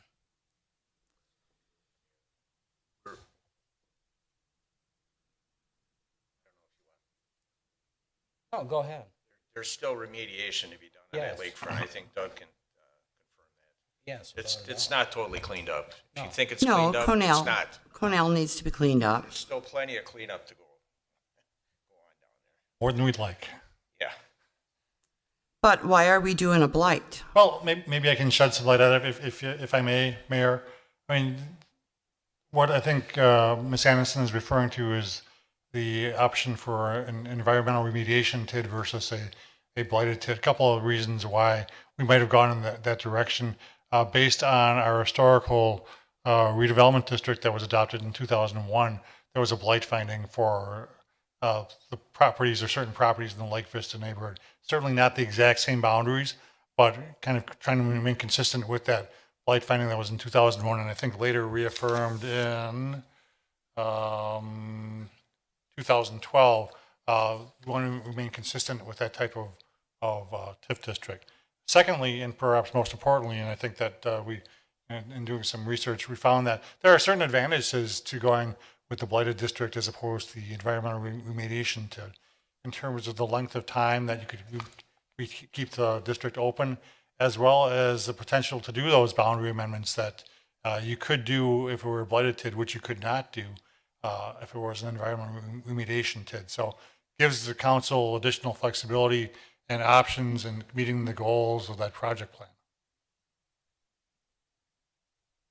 Maybe more importantly, why we, the reasons we didn't choose to, or not the reasons why we chose a blight. We are not looking at making a blight elimination tax increment district in order to acquire property through eminent domain. I know that thought's out there. I've talked with Ms. Anderson about this. This is not the Trojan horse for doing so. As a matter of fact, a couple salient points, I think, in that regard. The city doesn't have a very, rich history of acquiring property for economic development purposes. That's not a tool we've used, in terms of taking eminent domain.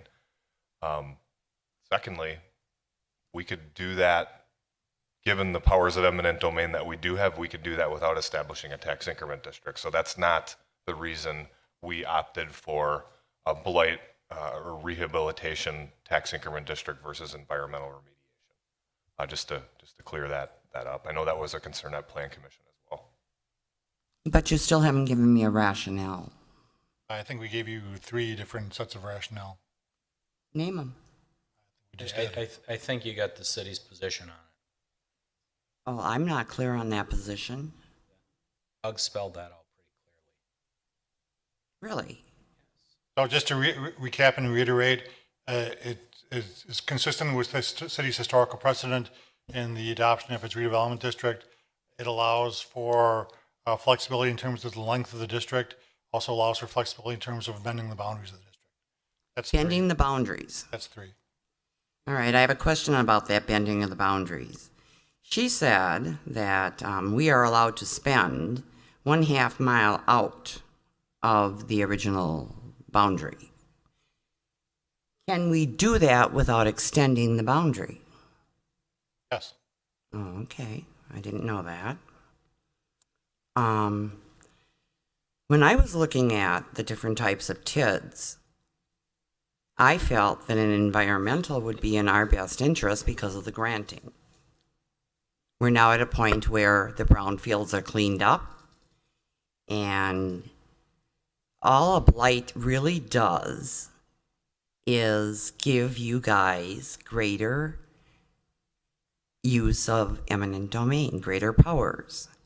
The city administrator just explained eminent domain. We have that. Eminent domain, we can use it. I'm speaking now. All right. Okay? We do have that power now. We don't intend to do that. Okay? This is just a tool for development in the blighted district. Will you put that in writing for us? You know that? As long as I'm mayor, I will not go after eminent domain down That's what Dale Richards said too, but he was gone within a year. there. Okay.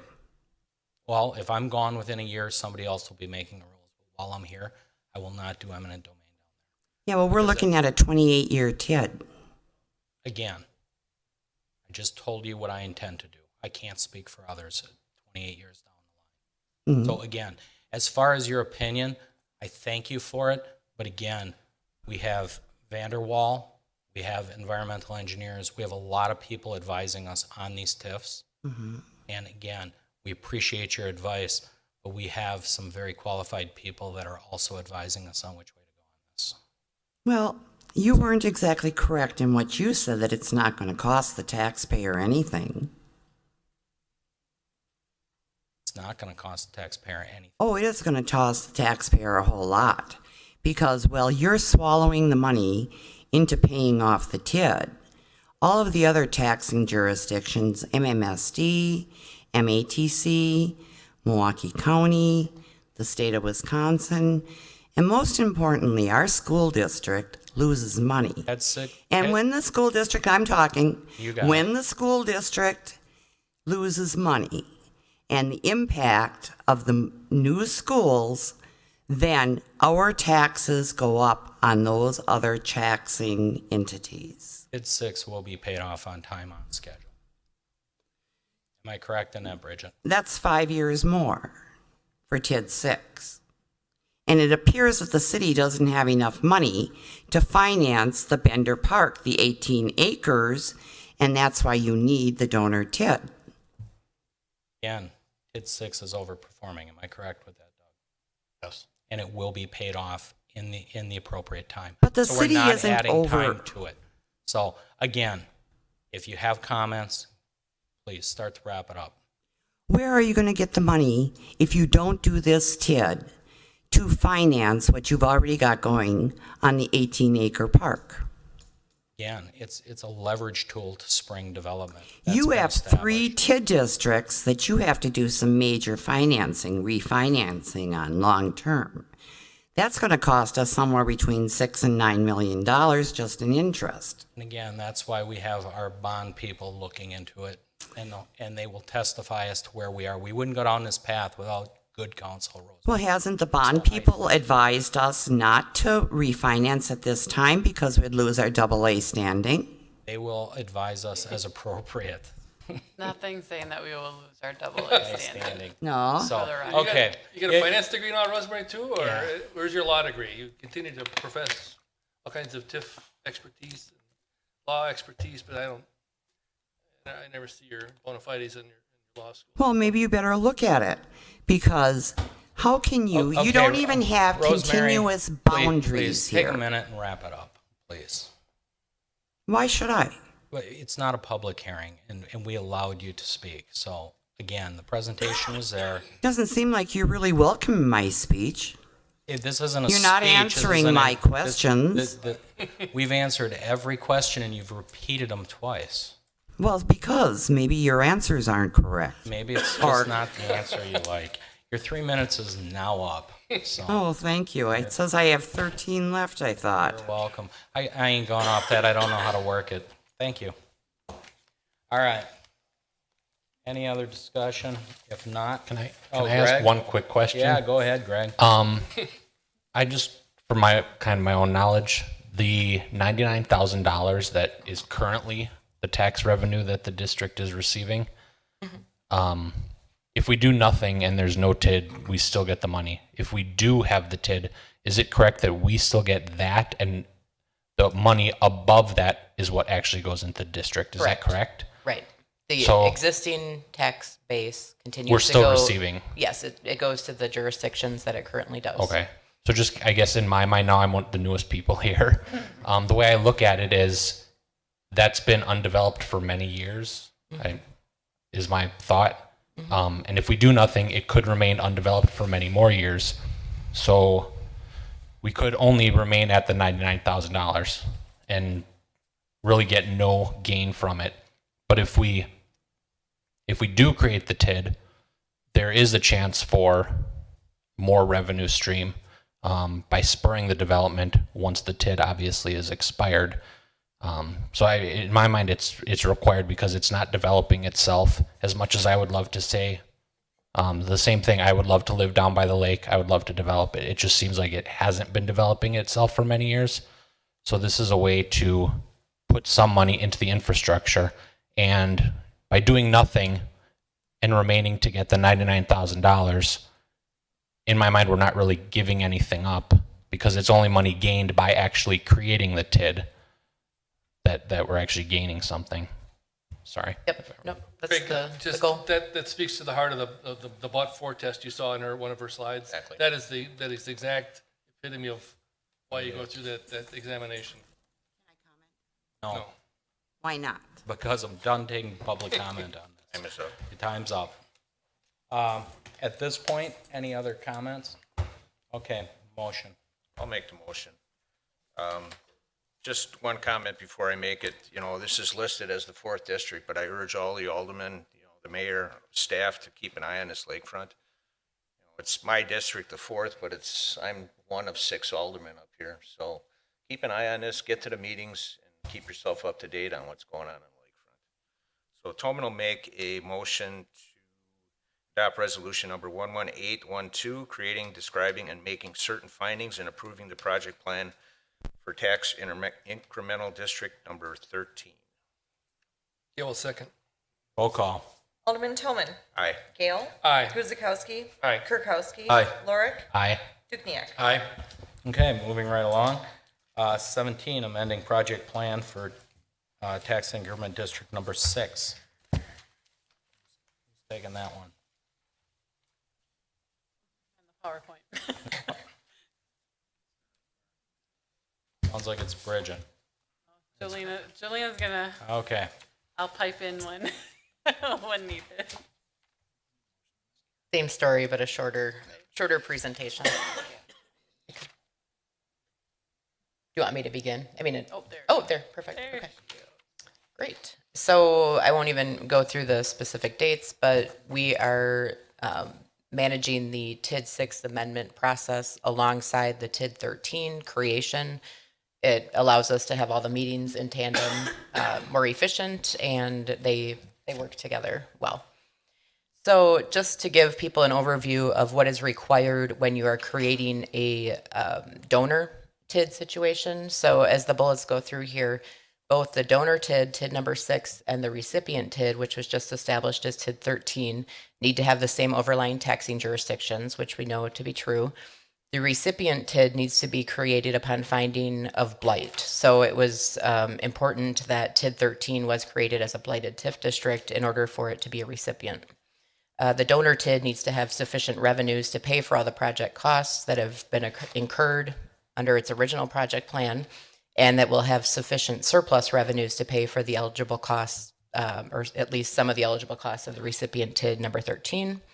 And we believe or find that the proposed allocation from TID 6 to 13 meets and is expected to meet all of these requirements. So we would ask that the allocation amendment project plan will be approved by the council and the JRB. So just a brief overview, TID 6 was created a while back, originally in 2000. The total area is 38 acres. The original base value is 1.3 million. I think I have a map on the next slide, but the general location is the west side of South 13th Street between West Ryan Road and West Oakwood Road. There was an amendment number 1 already completed in 2011, which was a $600,000 cash grant development incentive for a project. Now this will be TID 6 amendment number 2, which is again creating the donor TID to TID 13 recipient TID. Here's a map to show the location of the existing TID 6. TID 13 is approximately 4.5 miles to the east. Here's your official boundary map. We're not making any modifications to the boundary map. That remains the same. So this amendment is simply to transfer fund balance of approximately 1.8 million to TID 13 on December 31st, 2017. And Bridget, am I jumping into your domain? What you're doing is a lot. By the end of the year in 2017, with the tax revenue that we've received throughout this year in TID 6 plus the fund balance, we'll have 1.8 million in that fund to transfer by the end of 17, and then we'll have 4 more years of roughly what is left over in TID 6 of their increment. So TID 6 is bringing in a little over 400,000 right now each year in tax revenue. We have our annual auditing costs and things like that that we have to cover before we can then transfer the balance of that revenue into TID 13. So that caps at the 5 years, and that's what we'd be looking for. I know there were some questions and conversation at Plan Commission about what would that tax revenue be if we just closed TID 6 and didn't do the donor-donee. We would be looking at $63,000 of new revenue in the general fund compared to being able to utilize 400,000 of this revenue to the improvements down at the lakefront.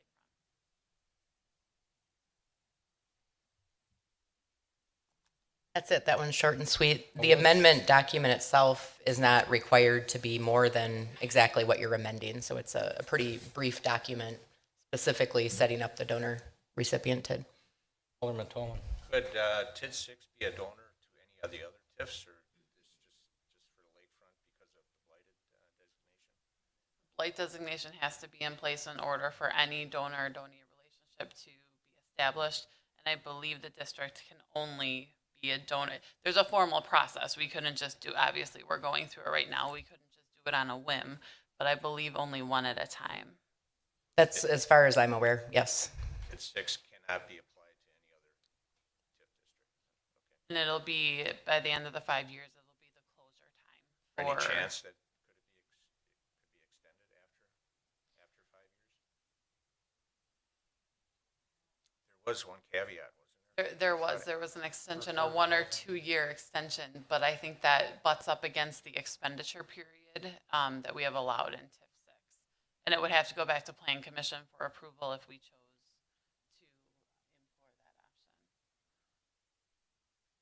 to employ that option. Alderman Guzekowski. This too was thoroughly vetted at the Plan Commission. Prior to bringing this to the table, I was actually contacted by planning because this is in my district. If I had any concerns, and obviously you can see the gains here, so it's almost a no-brainer. So we need to keep it moving forward. Selena just stated there's no extension. Because it was created before 2004. Thank you for that clarification. Anything else on the right side? Nope. Okay, seeing nothing. Motion. Guzekowski will make a motion to accept resolution number 11813-051617, amending the project plan for tax increment district number 6. Second. Roll call. Alderman Gale. Aye. Guzekowski. Aye. Kirkowski. Aye. Lorick. Aye. Dukenyak. Aye. Toman. Aye. Great. Moving right along, item 18, amendment to the project tax increment district number 11. Mr. Mayor, I can take this one. If you take a look at the section 4 detailed list of estimated project costs, the council is very familiar with each of these projects and what we have going on here. So unless necessary, I won't go through those, but I'd be happy to answer any questions if you still have some outstanding questions on the proposed amendment here. This is a financial amendment. We're not talking about any sort of a boundary amendment or anything along those lines with that. So it's a rather small packet, as you see.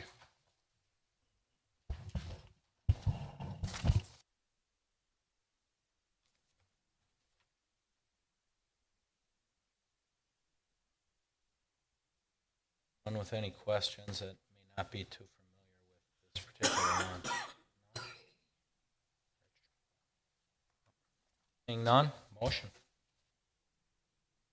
Clerk motions to consider resolution number 11814-051617, amending the project plan for tax incremental district number 11. Dukenyak, second. Roll call. Alderman Gale. Aye.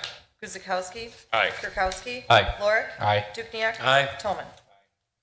Okay. Brings us to item 19, resolution for a certified survey map at 10303 South Oakwood Parkway. Is that you, Doug? West Park LLC is requesting approval of the CSM for the property at 10303 South Oak Tree Parkway, again within the Oak Tree Business Park. The proposal is to redivide the property to 3 new development lots, all of which conform to the PUD, as well as 1 irregularly shaped outlot for the remainder. This is being done in part to create the lot for a new food distribution center that was recently approved by the Plan Commission for one of those lots. The remaining lots still do conform again with the underlying zoning, which is M1 PUD. There are a few comments from the water and sewer utility with respect to the existence of some sanitary and water service laterals and the requirement to abandon those. But with that, the Planning Commission has reviewed this proposed certified survey map. They have recommended to the council that it be approved, and such that this evening we are also recommending approval of the CSM for the property at 10303 South Oak Tree Parkway. Thank you, Doug. Questions from the commission, council? Seeing none? Doug, just a question.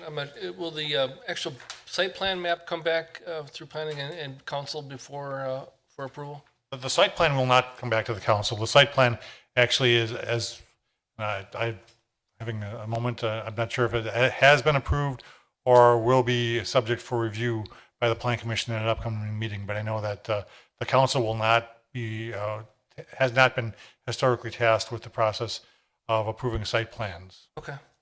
Just a comment there for consider as you develop with the proposed tenant. on the service drive for the semi-trailers to go north and then west along the back side of the building. Make sure that obviously if there's nighttime activity with semi-trailers that there's proper berming and screening so those headlights are not. Sure. And I will say that that West Park has actually taken the effort, gone above and beyond to hold a neighborhood informational meeting. Yeah. They have met with one of those property owners. I did listen in on the planning commission meeting the other night. I know one person did speak.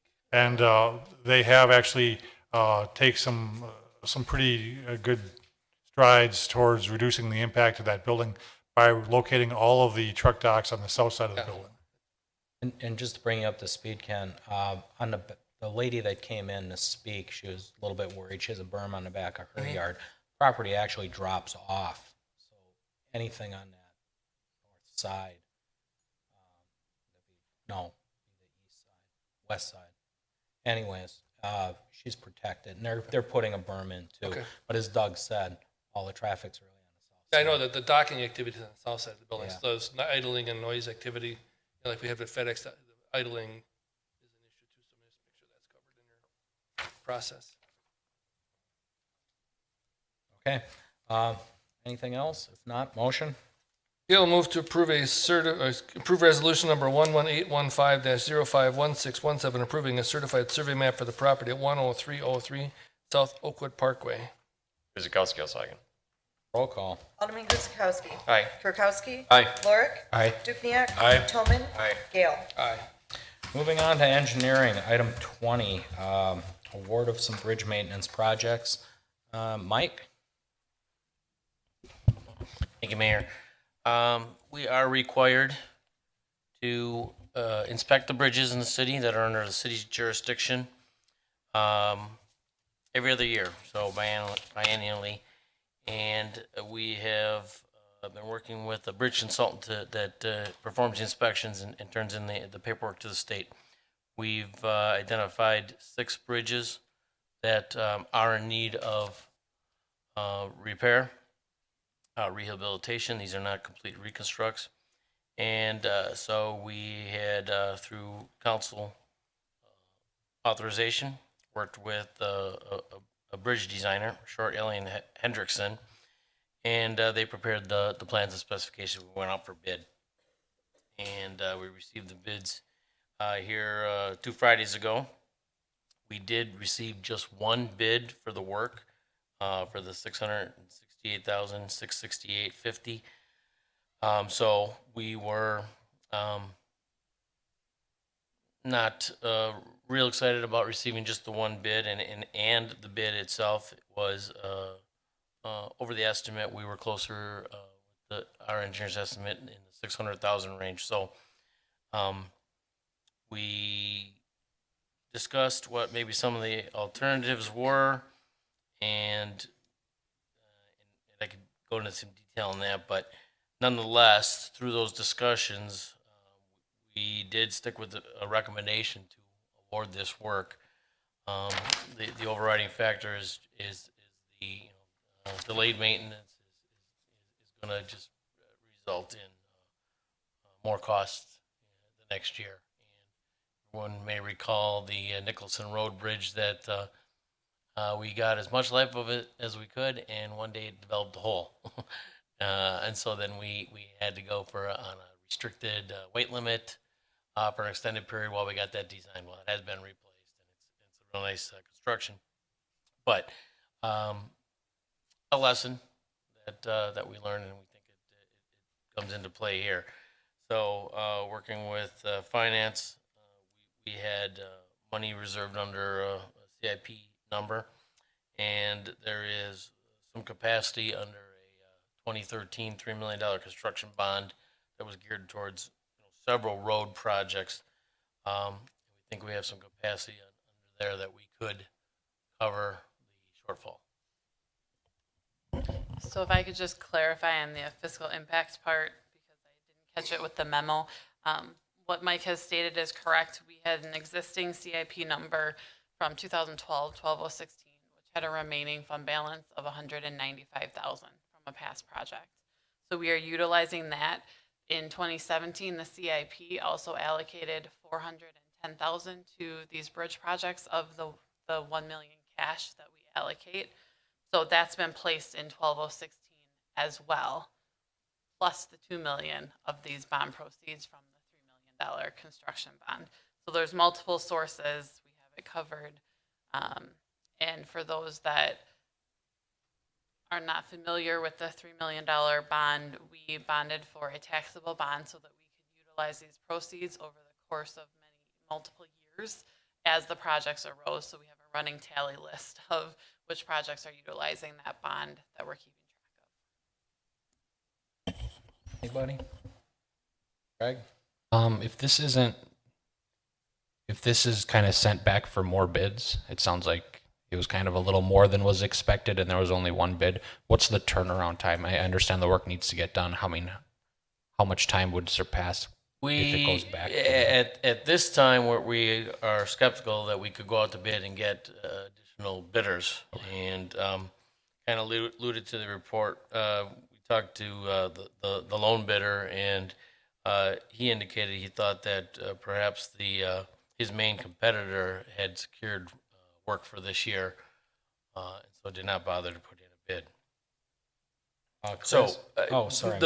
Excuse me. Yeah. So the point is, we could try to go out to bid early next year.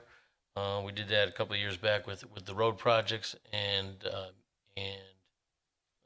felt we were successful in getting some better unit bids. We're a little nervous though about just the deteriorating condition of the bridges that are slated to be done this year. Chris? Mike, what did we have projected for the bids? We were in the 600,000 range, and we're at 669 in effect. Okay, so you're only about 60,000 over. Closer to 70, but yeah, 70. correct. Just to reiterate on Mike's points, right now, with construction being what it is, everybody sees what's going on the expressways and surrounding areas. The workload is there. There are a lot of bidders that are not taking on the additional work just due to manpower constraints, material constraints, whatever it might be. The cost of waiting on this for the extra $70,000, that deck repair could turn into superstructure repairs because you will not turn this over for bid and get somebody in here within the year to fix it. That superstructure bid could turn into a new bridge. So the cost of waiting could substantially double this easily. So again, it's disappointing to only get one bidder. But again, sometimes timing's everything. And given the nature of what's going on, it's not that surprising. Actually, your estimate was really pretty close on if you're only 70 out. You'd have got 3 bids, they probably would have been all over the place. So. Sure. Go ahead. Like, refresh our memory, because I don't remember. I know we do an annual bridge inspection.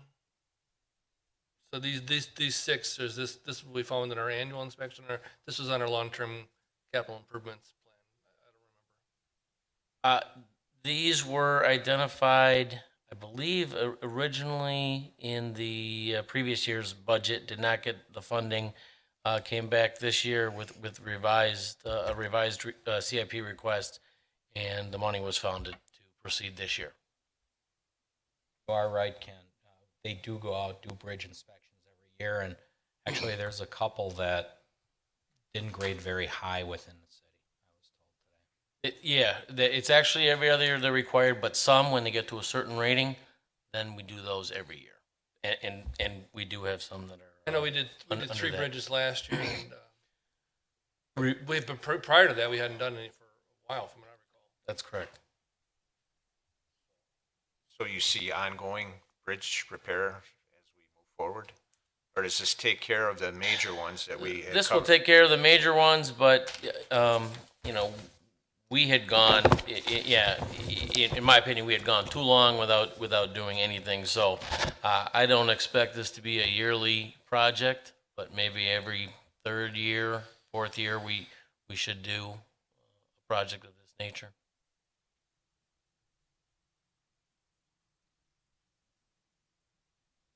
Anybody else? Seeing none, motion? Gail will move to award the 2017 Bridge Maintenance Projects Unit Price Contract to the lowest responsible bidder, Zenith Tech, Inc., at the estimated cost of $668,668.50. Kuzikowski. Roll call. Alderman Kirkowski. Aye. Lorik. Aye. Dukenyak. Aye. Toman. Aye. Gale. Aye. Guzekowski. Aye. Okay, moving right along, information technology, item 21. We're looking at new copiers, and we have Caesar with us to explain. Okay, to give you a little background, first, in the motion on item 21, the amount there is $12,733. The actual amount in your proposal on your explanation sheet is $12,226. When the pricing came in on the finisher, it got changed, and so it was reduced by that amount of money. So it's slightly less than that. So the correct amount is $12,226. Basically what this is we're replacing two copiers. We're purchasing two copiers. One of the copiers is for the second floor of City Hall. What we're going to do is, when we moved from the old City Hall, each department had their own copier, and we've brought them all over here. And what we're going to do is take three old copiers. Two of them are listed, but I have one additional one that they're going to haul away as well, that are from the 2006 to 2010 era when we purchased them. And we're going to replace them with one copier upstairs. And the copier upstairs in the center copy room, which most of you have probably been in, currently has two old copiers in it now, but we're going to replace it and put one copier in there. It's part of our consolidation effort to reduce the number of machines that we have, and also to bring them in and have them at a little per click service cost, so it'll be a little bit less. The other copier that we're going to purchase is going to be for the clerk of courts, and that goes into their office. That copier was a linear copier that we purchased when we built the police department. So that's a really old copier. We do get our money's worth out of these things. They sit around for a long time, but they're under service contract, and so far the reps have been good about fixing them. It's just that when they get that age, it becomes almost impossible to get parts other than shopping on eBay to find parts for them. So the proposal is to purchase two new copiers and to have four old copiers hauled away. We went and, instead of advertising in the beloved paper that everybody likes here, I went to the state of Wisconsin and looked on their bid contracts and asked the various copier vendors from the state to submit proposals. So this project was bid at the state level, and so we did not have to bid it locally and go through that time and expense to do it. Price-wise, everybody's telling me that you're not going to get better than state pricing on these anyways. So anybody have any questions? Straightforward. Motion. Dukenyak moves to approve the motion to award the purchase of two copiers from Gordon Flesh Company, Inc., in the amount of $12,733. Correct, it's $12,226. Oh, my Sorry. apologies. Reading off the wrong Yes. sheet. Change that number to $12,226. Kirkowski will second. Roll call. Alderman Lorik. Aye. Dukenyak. Aye. Toman. Aye. Gale. Aye. Guzekowski. Aye. Kirkowski. Aye. Okay, moving right along, License Committee. I will turn it over to Alderman Kirkowski.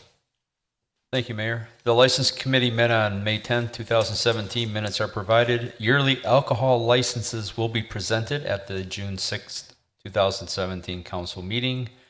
Recommendations are as follows. Item 22, Kirkowski make a motion to deny an operator's license to Joshua Santos, 5929 South Hately Avenue, Cudahy, for falsification of application and for being a habitual offender. Gale, second. Roll call. Alderman Dukenyak. Aye. Toman. Aye. Gale. Aye. Guzekowski. Aye. Kirkowski. Aye. Lorik. Aye. 23, Kirkowski will make a motion to grant an operator's license to the 9 individuals listed on the agenda. Favorable background reports were received. Dukenyak, second. Roll call. Alderman Toman. Aye. Gale. Aye. Guzekowski. Aye. Kirkowski. Aye. Lorik. Aye. Dukenyak. Aye. I should note that 23 and then the following items were received after the License Committee met, so tentative recommendations were as follows. Just to clear that up. Item 24, Kirkowski make a motion to grant a change of premise for the Reserve Class B combination alcohol license issued to The Man 3 LLC DBA Pizza Man Oak Creek, 7974 South Main Street, changing the premise location from 7974 South Main Street to 7974 South Main Street, entire building and sidewalk dining on the south and west sides of their building. Sidewalk dining does not extend into the streets. Favorable departmental approvals were received. Gale, second. Roll call. Alderman Gale. Aye. Guzekowski. Aye. Kirkowski. Aye. Lorick. Aye. Dukenyak. Aye. Toman. Aye. 25, Kirkowski make a motion to grant a 2016-17 Class B beer license to Shelley A. Urban Agent, Georgie Porgy's Limited, DBA Georgie Porgy's, 9555 South Howell Avenue. Favorable background reports received. Dukenyak, second. Roll call. Alderman Guzekowski. Aye. Kirkowski. Aye. Lorick. Aye. Dukenyak. Aye. Toman. Aye. Gale. Aye. Item 26, Kirkowski make a motion to grant a transient merchant license to the 9 individual salespersons listed on the agenda on behalf of Aptive Environmental, 17919 West Lincoln Avenue, New Berlin, Wisconsin, selling pest control services. Favorable background reports received. Dukenyak, second. Roll call. Alderman Kirkowski. Aye. Lorick. Aye. Dukenyak. Aye. Toman. Aye. Gale. Aye. Guzekowski. And finally, item 27, Kirkowski make a motion to grant a 2017 dog kennel license to Jill Plasky, The Bark Park LLC, DBA Central Bark, 1075 West North Branch Drive, Unit B, with the release of license subject to final sanitarian approval and issuance of an occupancy permit. Gale, second. Roll call. Alderman Lorick. Aye. Dukenyak. Aye. Toman. Aye. Gale. Aye. Guzekowski. Aye. Kirkowski. Aye. Thank you. Moving right along, item 28, it's to consider a motion to convene into closed session pursuant to Wisconsin State Statute, Section 19.85, Parent 1, Parent G, to discuss litigation the city is likely to be involved in regarding the leveling of special assessments against 11 lots in the Willow Creek subdivision pursuant to Resolution Number 11779-122016 and a proposed settlement. Council President Gale. Sorry, Dan, I don't have that language in front of me. Oh, here you go.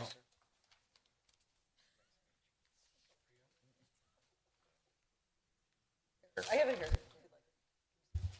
Gale will move to convene in the closed session to pursue Wisconsin State Statutes, Section 19.85, Sub 1, Sub G, to discuss litigation the city is likely to be involved in regarding the levying of special assessments against 11 lots on the Willow Creek subdivision pursuant to Resolution Number 11779-122016 and a proposed settlement. Guzekowski will second. Roll call. Alderman Kirkowski. Aye. I'm sorry, I got all thrown out. Guzekowski. Aye. Gale. Aye. Toman. Aye. Dukenyak. Aye. Lorick. Aye. Okay, we will now convene into closed session, and at the conclusion, we will return. Council President Gale. Gale moves to reconvene in open session. Guzekowski will second. Roll call. Alderman Toman. Aye. Gale. Aye. Guzekowski. Aye. Kirkowski. Aye. Lorick. Aye. Dukenyak. Aye. We will now entertain a motion if appropriate. State that motion, Mayor. Would you please?